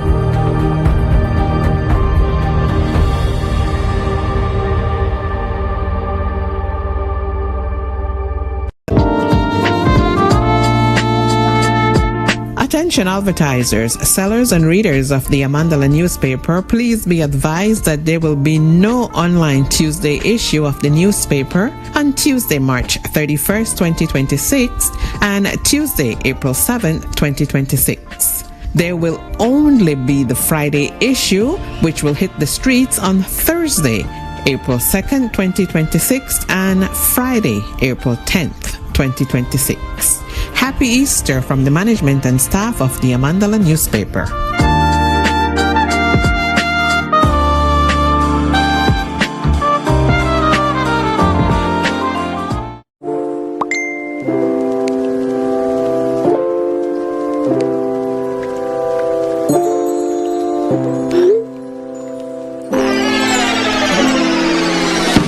Have a vision?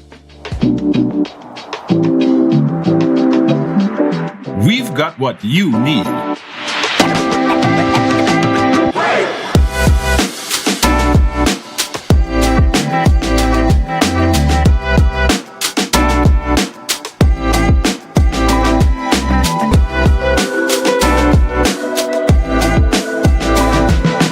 From idea to install, Brothers Habet, all your building needs under one roof.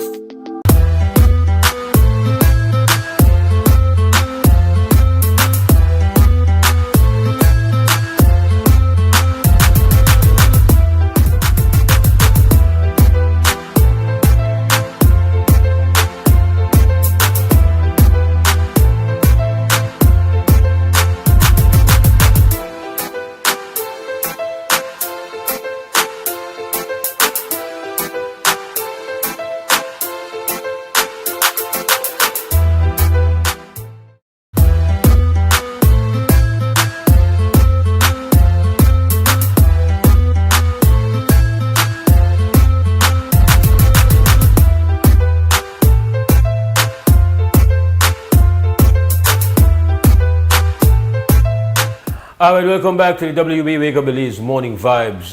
Mose Hyde in the house with you on this Tuesday morning. Telephone number is 280-5848. It's we tend to refer to the Tuesday after the Easter break as Terrible Tuesday. You know, every day has the Easter Monday, Easter Sunday, Holy Saturday, Holy Thursday. Well, this is Terrible Tuesday. Generally, it's very difficult to restart and get back flowing after the Easter break, time to pick up. I hope that you all got some rest, and well, I imagine some of you got the weekend all charged up. Yeah. From what I have been made to understand, it might not have been a good Easter break for those who were expecting Belizeans to travel to Mexico. It seems for all the years of people complaining that Belizeans need to stay at home and spend their money here for Easter break, it seems the cartels might have helped you all out with that, because people decided, at least most people decided, that that would not have been option one for them. So that might have worked out a bit. All right, not for the right reason, but so it goes. But still Terrible Tuesday. We lost the cross country. I'm supposed to have let's do a little thing before the morning is out. We'll try to work that out. Palas, bear with me a second. We have Terrible Tuesday for a different reason, unfortunately. The losing the cross country, you know, we wish that didn't go that way. But we have to we have to just spend a little time looking at what is happening today that we should be very concerned about. And we should be very concerned about what will happen later on in this war between the US, Israel, and Iran. And we should be very concerned about the deadline that has been given for Iran to open up the Strait of Hormuz. We know that over the weekend our fuel prices once again went up, both regular and premium. We know that just a week ago, a little over a week ago, diesel went up. And prior to that, the others had gone up as well. Why is today critical is that experts fear what would happen if the matter escalates today. But I have a call. Prem, good morning, WB. Good morning, this is Sandra Coy. I'm glad that you brought up this matter. Lawyer, I'm getting a little bit... Yes, I have to do that. I have to do that. Yes, I'm glad you brought up this matter, Mose. I can't say if it's weighing on it's weighing on me terribly. It would have weighed on me anyway, and then it weighs even more because we have people in the United States, right? Yeah. And the problem is that the migrant population of the United States is totally, well, I won't say totally, is generally deeply unaware of America's history and the ability to relate present circumstances at any moment in time to its history. Deeply unaware. I met a woman the other day, I think she's about 50 thereabouts, and she did not know that Canada and the United States had gone to war. America had invaded Canada. The last serious invasion, which was not repeated again, happened in the 19th century, right here about in the second decade of the 19th century. She didn't know that. She said, I've never seen it in a history book anywhere. So I suggested a search string that she could type in. And sure enough, when she typed in, I don't know what material she got to deal with it, but the matter came up. She had never heard of it, Mose. And she's an American, Caucasian. Her surname was not Central European, it was Western European, it was from the British Isles. Never heard of it.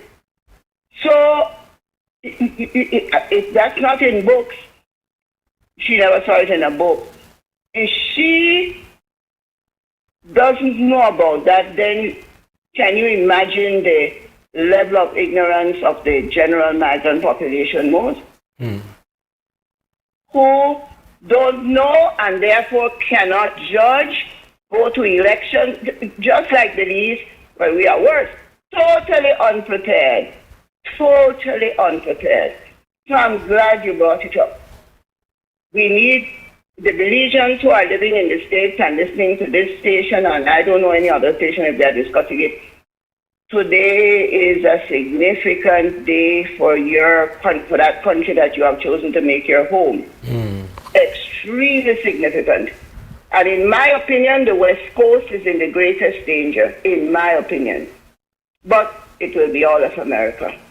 Because if you're dealing with somebody in a president who said everything else that this gentleman has done, he chose, was it yesterday or the day before, to literally use for curse words in an international comment about Iran. Then he also did it with Saudi Arabia's leader, who is thoroughly objectionable, Bin Salman. But the way he used it was also wrong. And what has happened? It's been noted in the international press, not in the American, but you hear virtually no truth about the reality of the American situation in the American press. Worse now, because, well, CNN has amalgamated with CBS, has amalgamated with part of Warner Brothers. I think they got the permission. I don't know if it's perfected yet. So there is a lockdown on the truth in the United States. There's a lockdown on the truth right now. A real lockdown mode, and that will put everybody in the United States, including our people who live there, in danger. But so they really need, you all really need today. First of all, what is the deadline, Mose? He says that the deadline was yesterday, but he said the last thing he said was that the original deadline was the 6th. No, the deadline is 8 o'clock tonight. It's 8 o'clock tonight is the deadline that he says that the attacks will begin. But they started the attacks before tonight, from yesterday. They started. Well, I've read that it started this morning. From my little understanding, Ms. Corey, if he chooses this path, it will head straight to nuclear war mode. It will be a very bad situation. This is, you see, when you study, and then you have to add another country here. The only European country that I know of, and maybe Spain will join them, to have gotten petrol and fuel to move through the Strait is France. Now, as bad as those European countries have been, including France, never forget that. Now, look at it. China, Russia, North Korea, now Iran, then you add France. All 5 of them have what in common, Mose? What do they have in common? They have nuclear weapons.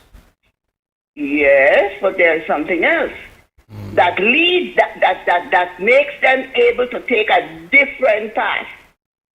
They are all revolutionary histories. All of them. Not to mention the fact that the French are considered the benchmark revolution. You see? Then the Russian, it's out of blood that the current Russian society arose. Out of an aristocracy that at any price and any cost was not prepared to give up power, so power had to be literally torn from their hands with blood. That's what happened. Isn't China also a revolutionary history, Mose? Yes, it has. I want to go back Go ahead, darling. I just want to go back to what you said. Just if there is one thing that I really want listeners, viewers, and people in Belize to get out of this little conversation, and our people listening abroad, Mose, is that you will not understand what is on the line today by watching U.S. media. Exactly. You will not. You just need to shift today the sources of your information to understand that there is no good consequence to an all-out attack on the Iranian infrastructure today. None. There are no good consequences, and there is no consequence that has that any nation or any peoples on planet Earth will be able to just be spectator and not be affected. There is none. We will all be participants. There is none. To the extent that we did not stand up and stand in front of Iraq. I am not here supporting the Islamic Republic, but They don't want to tell the world. It doesn't come out in the American media only once in a while.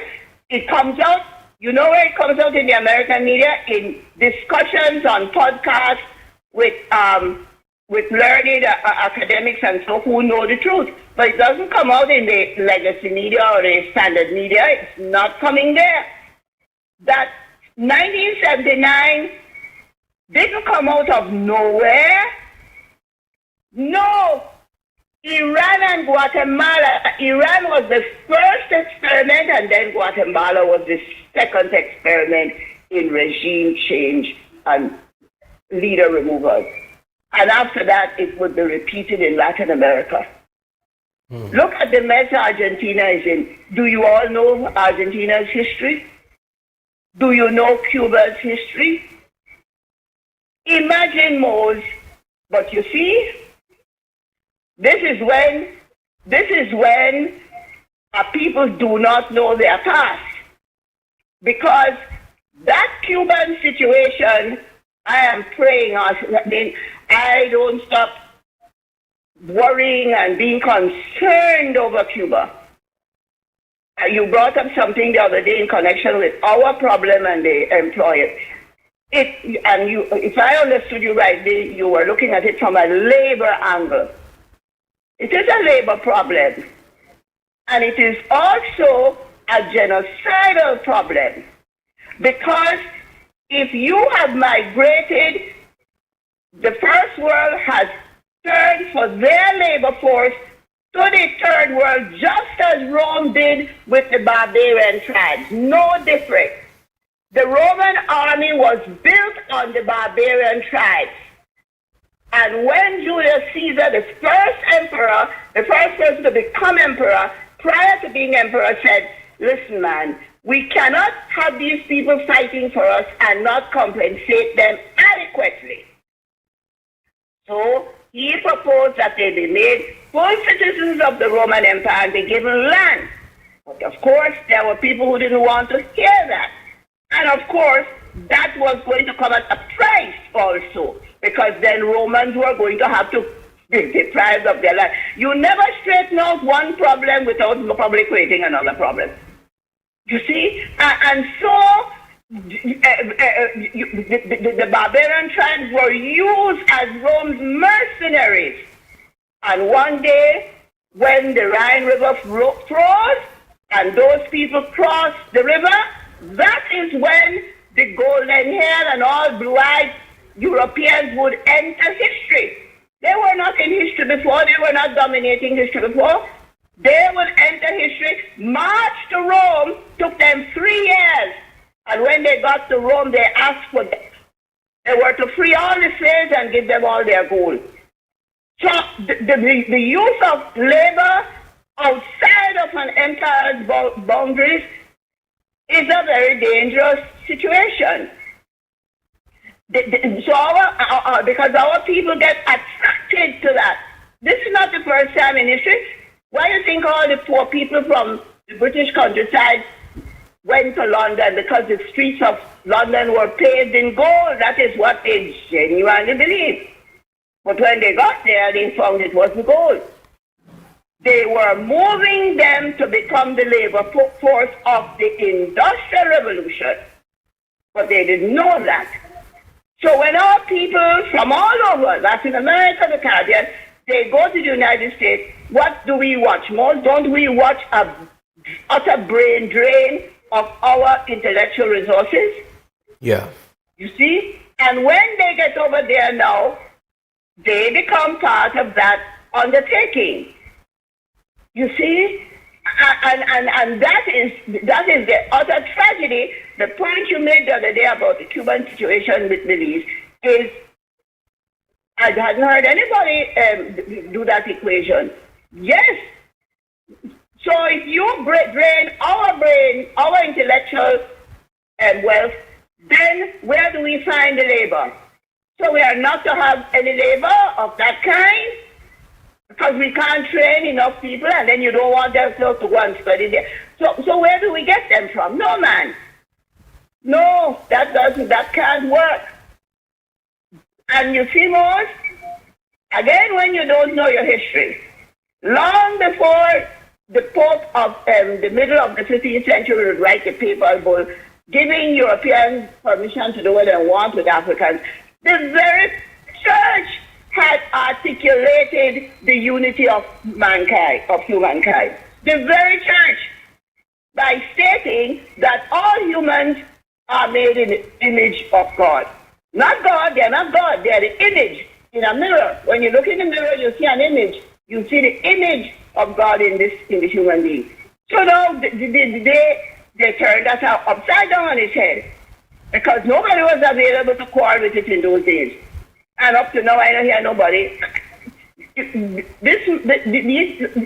Iran is being attacked this way because in their mind, Iran is not human. And that, but what was the preview of coming attractions? Ukraine and Gaza. On two ends of the pole, Ukraine became the European experiment, and the Palestinian land became the Mexican. Let's see how we can empty a land of people and just do what we want with the land. And did we stand up? Did the Caribbean stand up? I don't remember hearing a position from the Caribbean on the Palestinian thing and on the Ukrainian thing. We had no position.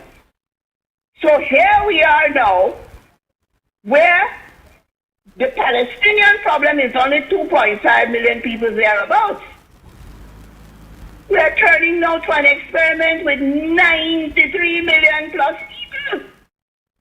Almost 100 million people you plan to wipe off the face of the earth, to empty the land.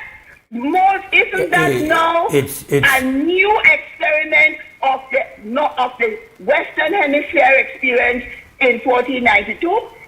Where unconsciously you didn't plan to empty a whole continent, but you emptied it by disease and your weapons and the fact that you had a higher technological development. You had metal tools. You confront populations that only have, they're bright, brilliant, but they only had a stone culture. Isn't that what they're setting out to do? When you have the leader of the most powerful military on the face of the earth, saying to a country of almost 100 million people, some 90 odd million, that tonight a whole civilization will die. I know. He's not insinuating it. Those are the words that he has put on a public platform. What do you think occurs to the people to whom that message is being sent? Exactly. It says now that you are going to be eliminated. And now those people will say, those people, as based on the experts that you are not going to see on American media, are saying, if our civilization dies tonight, this entire region dies tonight. And if that entire region dies tonight along with the civilization... But it's not only the region, Mose, it's the world. Well, that's what I'm coming to. That I'm showing them the domino effect. If the most powerful military says a civilization that is almost 5,000 years old is going to die tonight. 5,000 more. They go back way beyond the Stone Age. They say they're going Actually, Neanderthals occupied that area of the world at a point in time. Go ahead. So whether or not you give one heck about any of these people, and it doesn't matter to you and whatever, and we don't know if things might not change. Yes, I'm praying all day. It could change, but the very fact that if it unfolds as the rhetoric is unfolding, the consequences are apocalyptic. That's what today is, and I don't know any other way to tell you because there are no guarantees of how it happens, but the planet Earth is at a very dangerous take place over the next, what time is it? It's In about... Tonight, 8 o'clock. Tonight will be 6 o'clock release time. And that will be, well, he said 4 hours, but their time frame moves beyond the Lebanon and Palestine and the Gulf states, which are about 8 hours. Qatar is about 8 hours, so Iran would have to be more, but maybe they're running on the same time frame of 8 to 9 hours. I'm not sure. I'm going to check it. I haven't checked their time difference. I would just suggest to people, like, do not spend today being indifferent or oblivious to what's happening in that part of the world, because all day today, Belizeans, especially those in America, and those of us who have family there, there's no place to hide. We should beg Almighty God to intervene. There is no sense of the thing is, Mose, that Russia and Iran have been friends and enemies throughout their history, like neighbors, no? So there have been times when Russia has occupied Iran, and then there are many Iranians, particularly Iranians who live on the northern boundary area, have Russian blood. Because of migration and during the Revolutionary War, the struggle with communism, many Russians, what they're called white Russians, they migrated into Iran. You see, it's really frightening, Mose. Thank you very much. And the thing is, there is no preparation of the American society. I decided to give some advice to I didn't want to frighten my family, but I decided no, I could not live with myself if I didn't make the effort to try and give them some pointers of how to deal with this situation, because North Korea, Russia, and China don't want to be in this war. But they understand that if Iran goes down, all of them will go down. They understand that. You see? And you know what? Even sadder, Mose? Our concept of the end of times comes from Iran's earliest religion, Zoroastrianism. They had a linear concept of time. They invented the linear concept of time. Generally, humanity, prior to that invention, only had a circular concept of time. You see?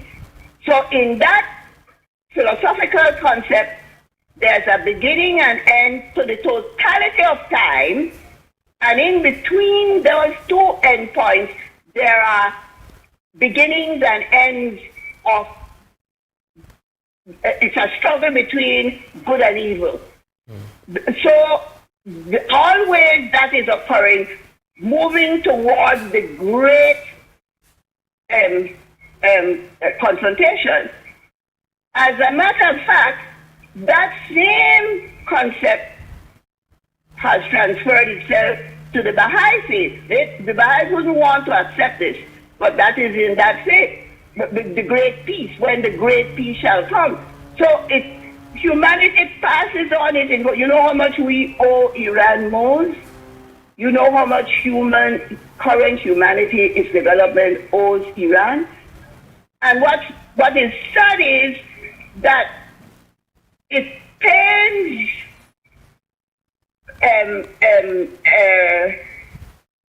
within a racial analysis, it obviously deeply troubles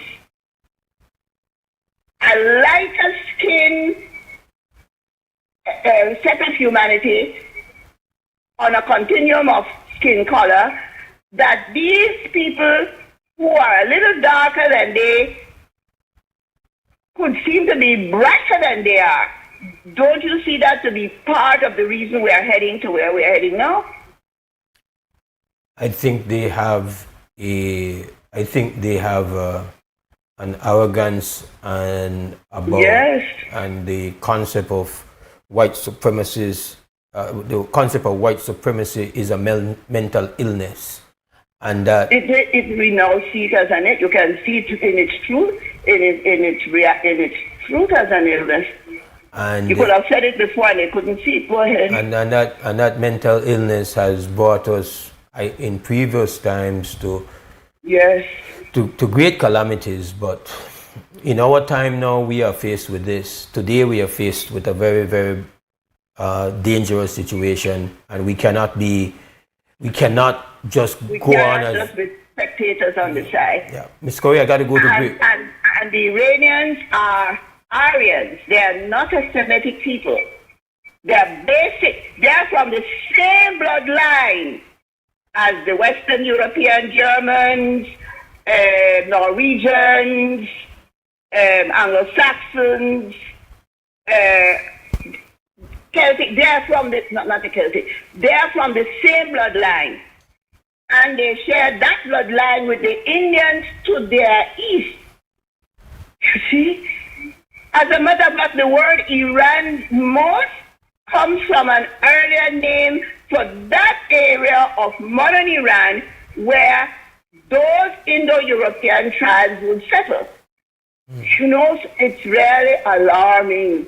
And so I am suggesting to the Belizeans in America and the East, turn to, start with Al Jazeera. You have a number of media houses, go to the European, French, they have an English broadcast, go there. Yeah. Do not today concentrate because you're not going to get the truth out of that place. You're looking at a land that is mountainous. It has a huge plateau area. Instead, it is bounded by the sea with an over 1,000 mile or kilometer sea coast. Iran is nothing small to take on. Yeah. No other president in America, you know this, no other president ever decides to really go into Iran. No, they haven't done that. Once the British were going to, because of the oil, all of this is because of resources. There's a resource problem here. Oil, rare earth minerals, because of Iran's geological formation. And then now, because the people who live there and control it, well, they are disposable because of their looks. Well, in the context of the person telling them, other people might look like them who want their thing too. So, but he think he look very different and they look very different. So that is the problem there. It's deeply saddening. Bye-bye, Mose. All right. Thank you, Ms. Corey. We go to break and come back. We're going to change gears a bit as much as we can. We'll be right back here inside the WB.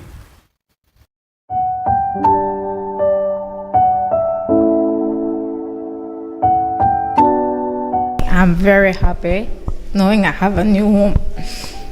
Me and my kids have where to live. I've been renting with me and my kids. Me and the two kids live alone, and it's not been easy for me moving from one house to our next house, trying to make the kids feel comfortable because, rent is not cheap. So we have to be moving. Sometimes the landowners, they don't like this, they don't like that, so we have to move out. And so it has not been easy for me and them.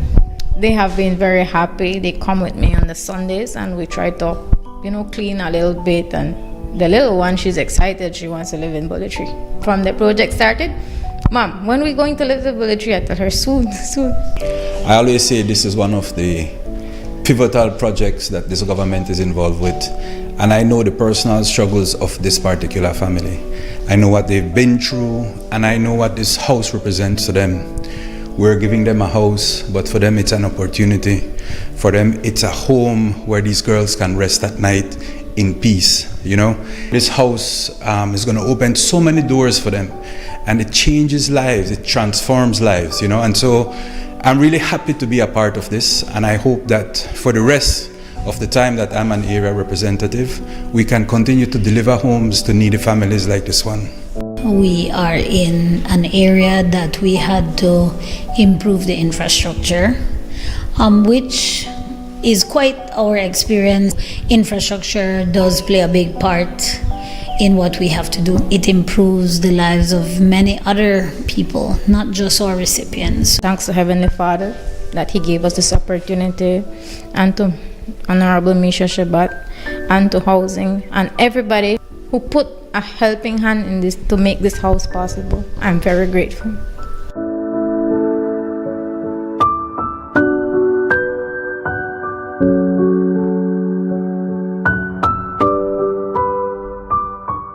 At Atlantic Bank, your convenience is our priority. Our contact center is designed to enhance your banking experience. With a wide range of customer service options, you save time and effort. You can easily call in to block or unblock your debit and credit cards, perform account inquiries, and access detailed card information. Whether you need assistance with online banking, merchant support, or general inquiries, our team is ready to help. For added convenience, if all operators are busy, you can leave your number and an operator will return your call as soon as possible to ensure you receive the support you need. Depending on your transaction type, we may need to verify your identity through a set of security questions. And remember, Atlantic Bank will never request your username or password for Atlantic Online via phone call, text, or email, ensuring your personal information remains safe and secure. Our support team is available Monday to Friday from 8 a.m. to 6 p.m. in both English and Spanish. Simply dial 223-1212. This is a dedicated line for our contact center. Atlantic Bank is committed to providing you with exceptional service and the tools you need to manage your finances conveniently and securely. Take full advantage of our easy-to-use contact center services today. Atlantic Bank, building the future together. Nando's Wholesale is your market leader in Belize's wholesale industry when it comes to high-quality products at the most reasonable and competitive prices. With over 40 years in the wholesale business, Nando's Wholesale embraces the partnership of the hotel industry in Belize by providing world-renowned brands in wines, seasonings, condiments, and cleaners in industrial sizes, as well as small and large kitchen appliances and equipment. Nando's also takes pride in providing one of the quietest and most durable air conditioning systems in Belize with technical support and spare parts. Nando's Wholesale. Professional, reliable, effective, and prompt. Nando's Wholesale always delivers. Visit us at www.nandos.bz or send an email to nandos@nandos.bz. Or, even better yet, give us a call today at 222-500 or 280-8080 to speak to one of our sales representatives today.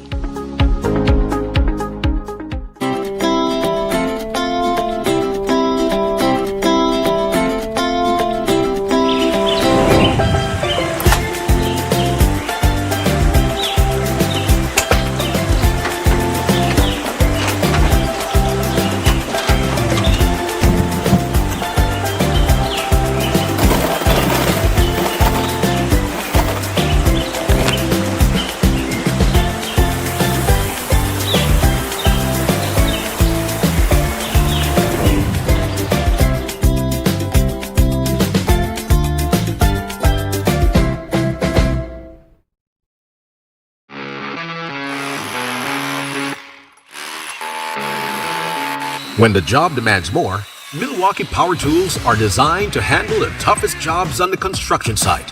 If it's speed, durability, and performance you need, Milwaukee is the perfect choice. For unstoppable power at an unbeatable price, make it Milwaukee. Nothing but heavy duty. Available at Benny's. Quality and savings. Whether you are a busy person or stuck in traffic or having an adverse or very demanding circumstance, tension builds up, causing you to be stressed out. Stress attacks everyone, anytime, any age. And stress is a killer. Palm City? It's best to be alive than dead. So visit Freetown Drugstore to get options to relieve stress and to relax your mind. Yes, sir. What can I do for you today? I'm so stressed out. Okay, I'm saying help you right now. When I this daily, for 10 days, I am good after that, okay? Okay. Freetown Drugstore, 28 Freetown Road, where you are better off alive than dead. Freetown Drugstore, telephone 223-2876.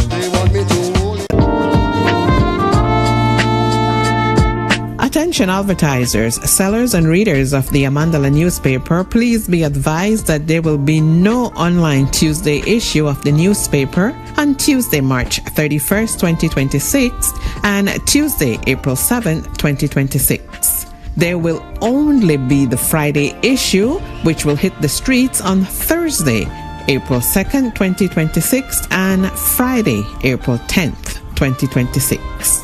Happy Easter from the management and staff of the Amandala newspaper.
Welcome back. This is WB Wake Up Belize Morning Vibes on this Tuesday morning, Tuesday, 7th April 2026.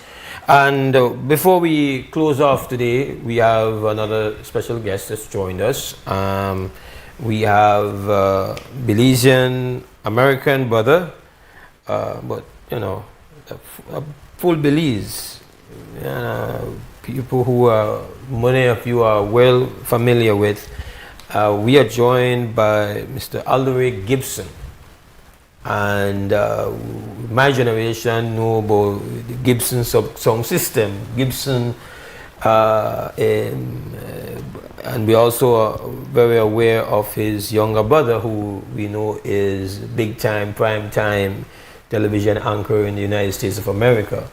But you're not here to discuss any of that today. You're here because you made it your business to give maximum support to this great tradition of ours, the cross country. That's correct. So good morning and welcome to the show. Thank you very much. Good morning. It's good having you here. Sorry it's because you have to do a bit of correctional work here on maybe how things unfolded. So walk me, we don't have a lot of time, but just give me a background on what has brought you to the show here this morning? I guess that one of my main purpose for coming here this morning is simply to get to the point is disappointment. Okay. As it relates to a cause that me and my family, we have been talking about for a number of years, right? And this cause was similar to what my baby brother did, Kenneth, which was to give back to Belize. So with multiple business in New York, I always have that need, that desire to want to give back to Belize. My brother Bilal, that's posted in California, he's been poking me for years to try to do business in Belize. And I just keep, shoving him a little bit, because I always felt like the timing has to be right. Yeah. Right? So this time around, me and my, Thanksgiving talk, we're like, all right, so pretty much moving around New York, we keep hearing for years, over and over, folks you interact with, talking about, your dad gave me my first job, and on and on and on, and it just became more impactful, when the number of people just accumulate. And at one Thanksgiving, I said to my brothers, I said, yo, we got to do something about this. We got to do something about it. That was probably 3 years ago. Then I tried other resources to try to make it happen. It didn't work. This time around, my brother reached out to Seth Bowman, and Seth Bowman connected us with the vice president, Letitia. Letitia took the bull by the horn, and with a few conversations with Glenn, and it took off and it happened. We executed really fast. The freight company came to our warehouse in Brooklyn, picked up the bike, which was probably maybe about 2 months ago, right, in the wintertime, and the bike was shipped. So I'm under the impression that the bike has for at least maybe about a month and a half, right? So that's the bike, that's a photo of the bike? Oh yeah, that's the bike, that's correct, right. So that was a prize in this year's That festival. is the prize. The bike, I was selling the bike for probably about, in the United States, in US dollars, that bike was being sold for over $5,500. Okay. So if you look at Is it an electric bike? It's electric. It's electric motorbike. You see the motor. It's a motorbike. It's not gas. It's electric. All right. Right. So that's really a nice looking bike. I think it is. And we have probably in our inventory almost 80 bikes / scooters, pedal bikes, scooters. And I rode every bike we had. So I know every detail about all the products that we carry, right? And I was proud doing what we set out to do, right? And I guess when I came here, and with the uncertainty of where is the bike? After a while, I kind of just stop asking questions about where is the bike, because I'm not getting sufficient feedback, or I'm not getting the feedback that I expected. I gave a bill of lading saying that this bike is donated at $0. It's a donation. So with the expectation that for this bike to pass and get to the destination and pass through custom, it's going to be a no-brainer, right? Because it's free. Yeah. Right. So goes back to disappointment. When I got to Belize, and I'm on my way to go give the prize, I'm hearing all the passion, right, from the Belizean community, cab drivers, whatever, and this intensity, just like the way I grew up, was the reason why we decided to do this, right? And when I got out there, I'm seeing the same intensity, and I felt good about it. I'm asking, where's the bike? Where's the bike? I don't see the bike. Where's a photo of the bike? Where's a picture of the bike? I don't see anything. So immediately get a bad feeling about it, I went up there on the stage, they called, the Gibson brothers, whatever. I went there and I still felt like something's missing, And I left and felt like something's very wrong, Disappointment. In the beginning, when I spoke to the organization, and I'm not here to call names because it doesn't matter. At the end of the day... Who won the bike? Oh, that's Gonzalez. Jivin won it? Jivin. I spoke to Jivin Saturday night. Jivin, I believe he was in California. And I said to Jivin, I said, I'm supposed to leave Belize on Wednesday. I said, I'm not going to leave Belize. I said, I will not, this is a mission, right? And it's a cause. It's not an official non-profit organization, right? It's a cause. And I say I will not leave Belize. It will cost me to delay my flight. It will cost me to lose business in New York, running my business. But I say I will not leave Belize until me personally turn this back over to you. I'm not depending on any organization. I want this bike in my possession, period. And I will turn this back over to you. He expressed gratitude to me. He said, I really appreciate it. He said, I looked at the bike on the website, and the bike looks really nice. And I said to him, I said, brother, I rode these bikes.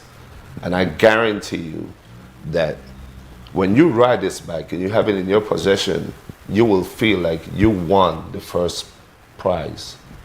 Got it. Not the first place for the Cycling Association, but you got the best prize.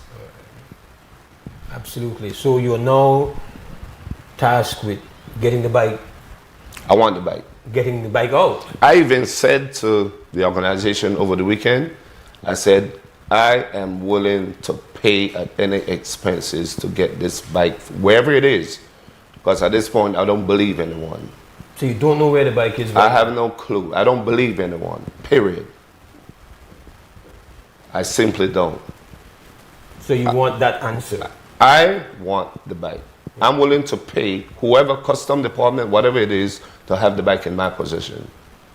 Get the bike assembled because the bike comes from the manufacturer pre-assembled. To have the bike assembled, have the bike so that I could reach out to Gonzalez, to Jivin, brother, here's the bike. All right. So that's what you are on the show. Just get you the bike. Get you the bike. To achieve. All right. And how? All the stories doesn't mean anything to me at this point. Right. I have a mission, and I need to complete this mission. Got it. All right. And how can you be reached? They know how to reach you. Yes. All right. So the bike came by ship or by? Kaya Cargo came and picked up the bike from my warehouse, and they executed quick. The execution was swift. So that was by road or by? I believe they took it from New York to Texas, Florida, Texas, and they probably shipped it from. They shipped it. Yeah, but they did say to me that the bike was going to be here in 15 days, in Belize, and I believe from what I heard, it seems like that was accomplished. Yeah. But the paperwork. You need the paperwork. I gave them all the documentation. So they will not have to provide. From the manufacturer, they got the documentation with the VIN number and all and from my corporation, which I gave them the. But to go and get the bike, unless it is they have taken the bike out already, the bike would then still be at either the port. I'm hearing customs. Customs, but that would be at the port. Yeah. So you would still need to have the paperwork. I have documentation. It was emailed to them. Okay. Right. So, but I have copies of all the documentations. Okay. And you will be making that now. Are you going forward? Is that going to discourage you from the work? Good question. Good point. There you go. And that's exactly where my stand is. I'm glad you asked. Because in the beginning, I did express, I guess, how proud we are to do this, and what was the drive? The drive was to give back, but more so to give back. Let's say to give to the Cycling Association, and I said, okay, so from what I heard in the last couple of years, that the Belizeans, they were not actually dominating the race. So a part of it also had to do with incentive. I asked a lot of questions because I haven't been in Belize for a lot of years. And the reality is, yes, I've lost my culture, right? But I always felt that timing is everything, right? When the time is right, when the foundation in New York, right, is solid, that I believe will be the time for me to come and contribute to Belize. Okay. Right? And I felt the time was right this time around. Yeah. And as far as the question, how do I feel moving forward, doing the same? Disappointing. Total disappointment. Total disappointment. Understood. Yeah. Could I see us doing it again, me and my brothers? Yeah, but it has to make sense. Got it. Right? Because at one point we had options. We had option number 1, option number 2, the other option, which the initial option was for us to take the bull by the horn, right? And have the bike shipped to our location in Belize. Have the bike assembled and total have full control. But what was said to me is like, okay, we got it. Just ship the bike, we got it, we're gonna take care. You know? It never happened. Well, sorry it worked out so poorly, my brother, and even though it did not go and it has been a disappointment, we still have to acknowledge the effort, we still have to acknowledge the gesture and the commitment, and of course we hope that it's not going to completely cause a door to be closed, but perfectly understandable that this has left a really bad taste in your mouth. So we definitely sorry that that's how it happened here, but you know, it is a great prize, and hopefully you and your family will be able to reflect and see how you can continue with the commitment, but to ensure that it's done on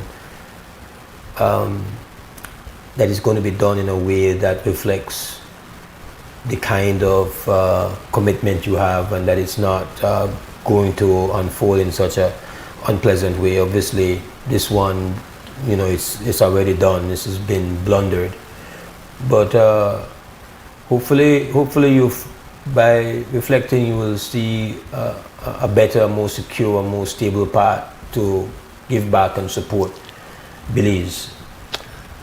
We plan on doing it. Okay. Just the execution has to be better. Got that, for You sure. know, it has to be better. For sure. But we're not gonna stop. For sure. Well, and the Cycling Association, from the beginning, the intent was not just to focus on the Cycling Association. The focus was simply to do good deeds. Got you. In Belize, and in many aspects, whether it's be to help kids going to school or going to college, help them with, you know, products that they need that cost very few dollars, that means so much, you know, in Belize. So it's a cause. Maybe I could see it turn into a foundation, but we don't plan on stopping. This is just, I see this just as a hurdle, a hiccup. Well, we've been willing and just immediately willing to give you the airtime to just put this on the record out of respect for this kind of, you would say, support, this kind of generosity. We have to recognize it, we have to give it complete gratitude. And this is our way of being thankful, even though it did not go down as planned or as you wanted it to. This moment is really not about trying to make someone look ugly. No, absolutely not. This moment is about absolutely not. This moment is about putting a light on a great deed, not handled properly, but still a great deed. Yeah. And we want to express our gratitude. So thank you very much for linking. Thanking my brother Bilal for coordinating for sure. here this morning. For sure. And we hope that the next time you're here on the show, it's with a more upful, a more joyful energy. Right. Hopefully that time. I appreciate it. Respect. Thank you Good very man. much. This is Aldewey Gibson. We got to go to a final break, come back and close off.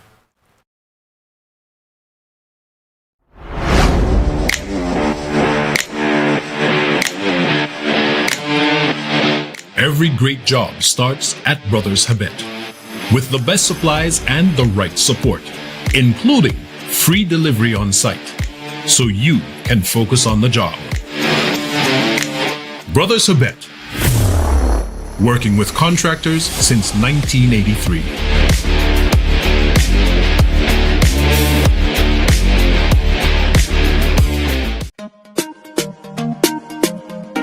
Smart for everybody. Smart leading everything. Smart give you everything. Smart offer everything. Smart give you everything. North to the east and the south and the west. Smart are the best. Darling, double up my data and give me all the text. In fact, give me a plan for my family. Unlimited calls, so me like it. And Smart make everybody feel happy. Bringing people together, me want it. No, Smart got love for everybody. Me want my Smart plan. Want it right now. Me want my Smart plan. Want it right now. More bundles, data plan. Me want my smartphone, internet in my hand. Call me want my Smart plan. Want it right now.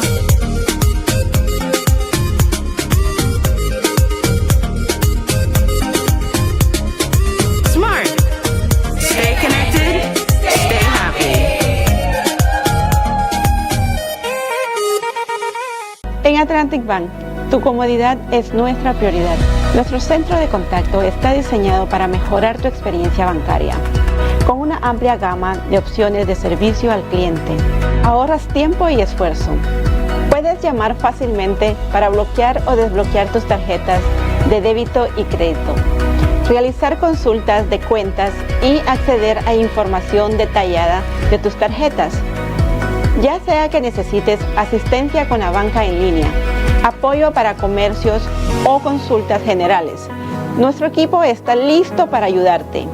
Para mayor comodidad, si todos los operadores están ocupados, puedes dejar tu número y un operador te devolverá la llamada lo antes posible para asegurarse de que recibas el apoyo que necesitas. Para mayor seguridad, es posible que necesitemos verificar tu identidad con un conjunto de preguntas sencillas. Recuerda, Atlantic Bank nunca solicitará tu nombre de tu usuario ni contraseña de Atlantic Online por llamada telefónica, mensaje de texto o correo electrónico, asegurando que tu información personal permanezca segura y protegida. Nuestro equipo de apoyo está disponible de lunes a viernes, de 8 a.m. a 6 p.m. en inglés y en español. Simplemente marca al 223-1212. Esta es la línea dedicada para nuestro centro de contacto. Atlantic Bank se compromete a brindarte un servicio excepcional y las herramientas que necesitas para administrar tus finanzas de manera conveniente y segura. Aprovecha al máximo nuestro servicio del centro de contacto.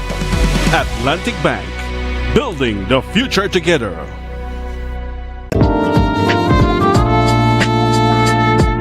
Attention advertisers, sellers and readers of the Amandala newspaper, please be advised that there will be no online Tuesday issue of the newspaper on Tuesday, March 31st, 2026 and Tuesday, April 7th, 2026.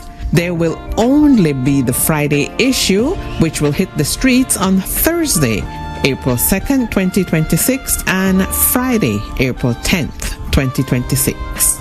Happy Easter from the management and staff of the Amandala newspaper.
All right, Belize, we've got to close off today. Thank you for being here with us for overtime. Give thanks to the team for bearing with us a little extra time we had to spend this morning. We'll be back if we have health and strength tomorrow morning at 6:30 for the Wednesday morning edition of the WB Wake Up Belize Morning Vibes. Got to give thanks to the team as well. Larry G, Creme Radio, Pat XTV, Pat Cliff, the glue always, and then directing this morning, Mr. Harlan Wagner. Hope you have a great Tuesday. As always, stand strong, stand firm. For now, we're gone!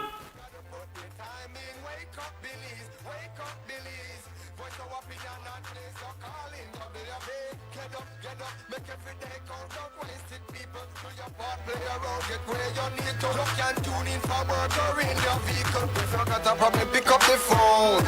Why wait till the time calling? It's not so it no matter even if you're at home.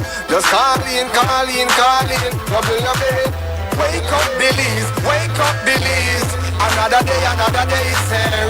Wake up, Belize. Wake up, Belize. We gotta keep moving. Na. Wake up, Belize. Wake up, Belize. Everybody gotta put their time in. Wake up, Belize. Wake up, Belize. Voice of opinion, not place, no calling, WB.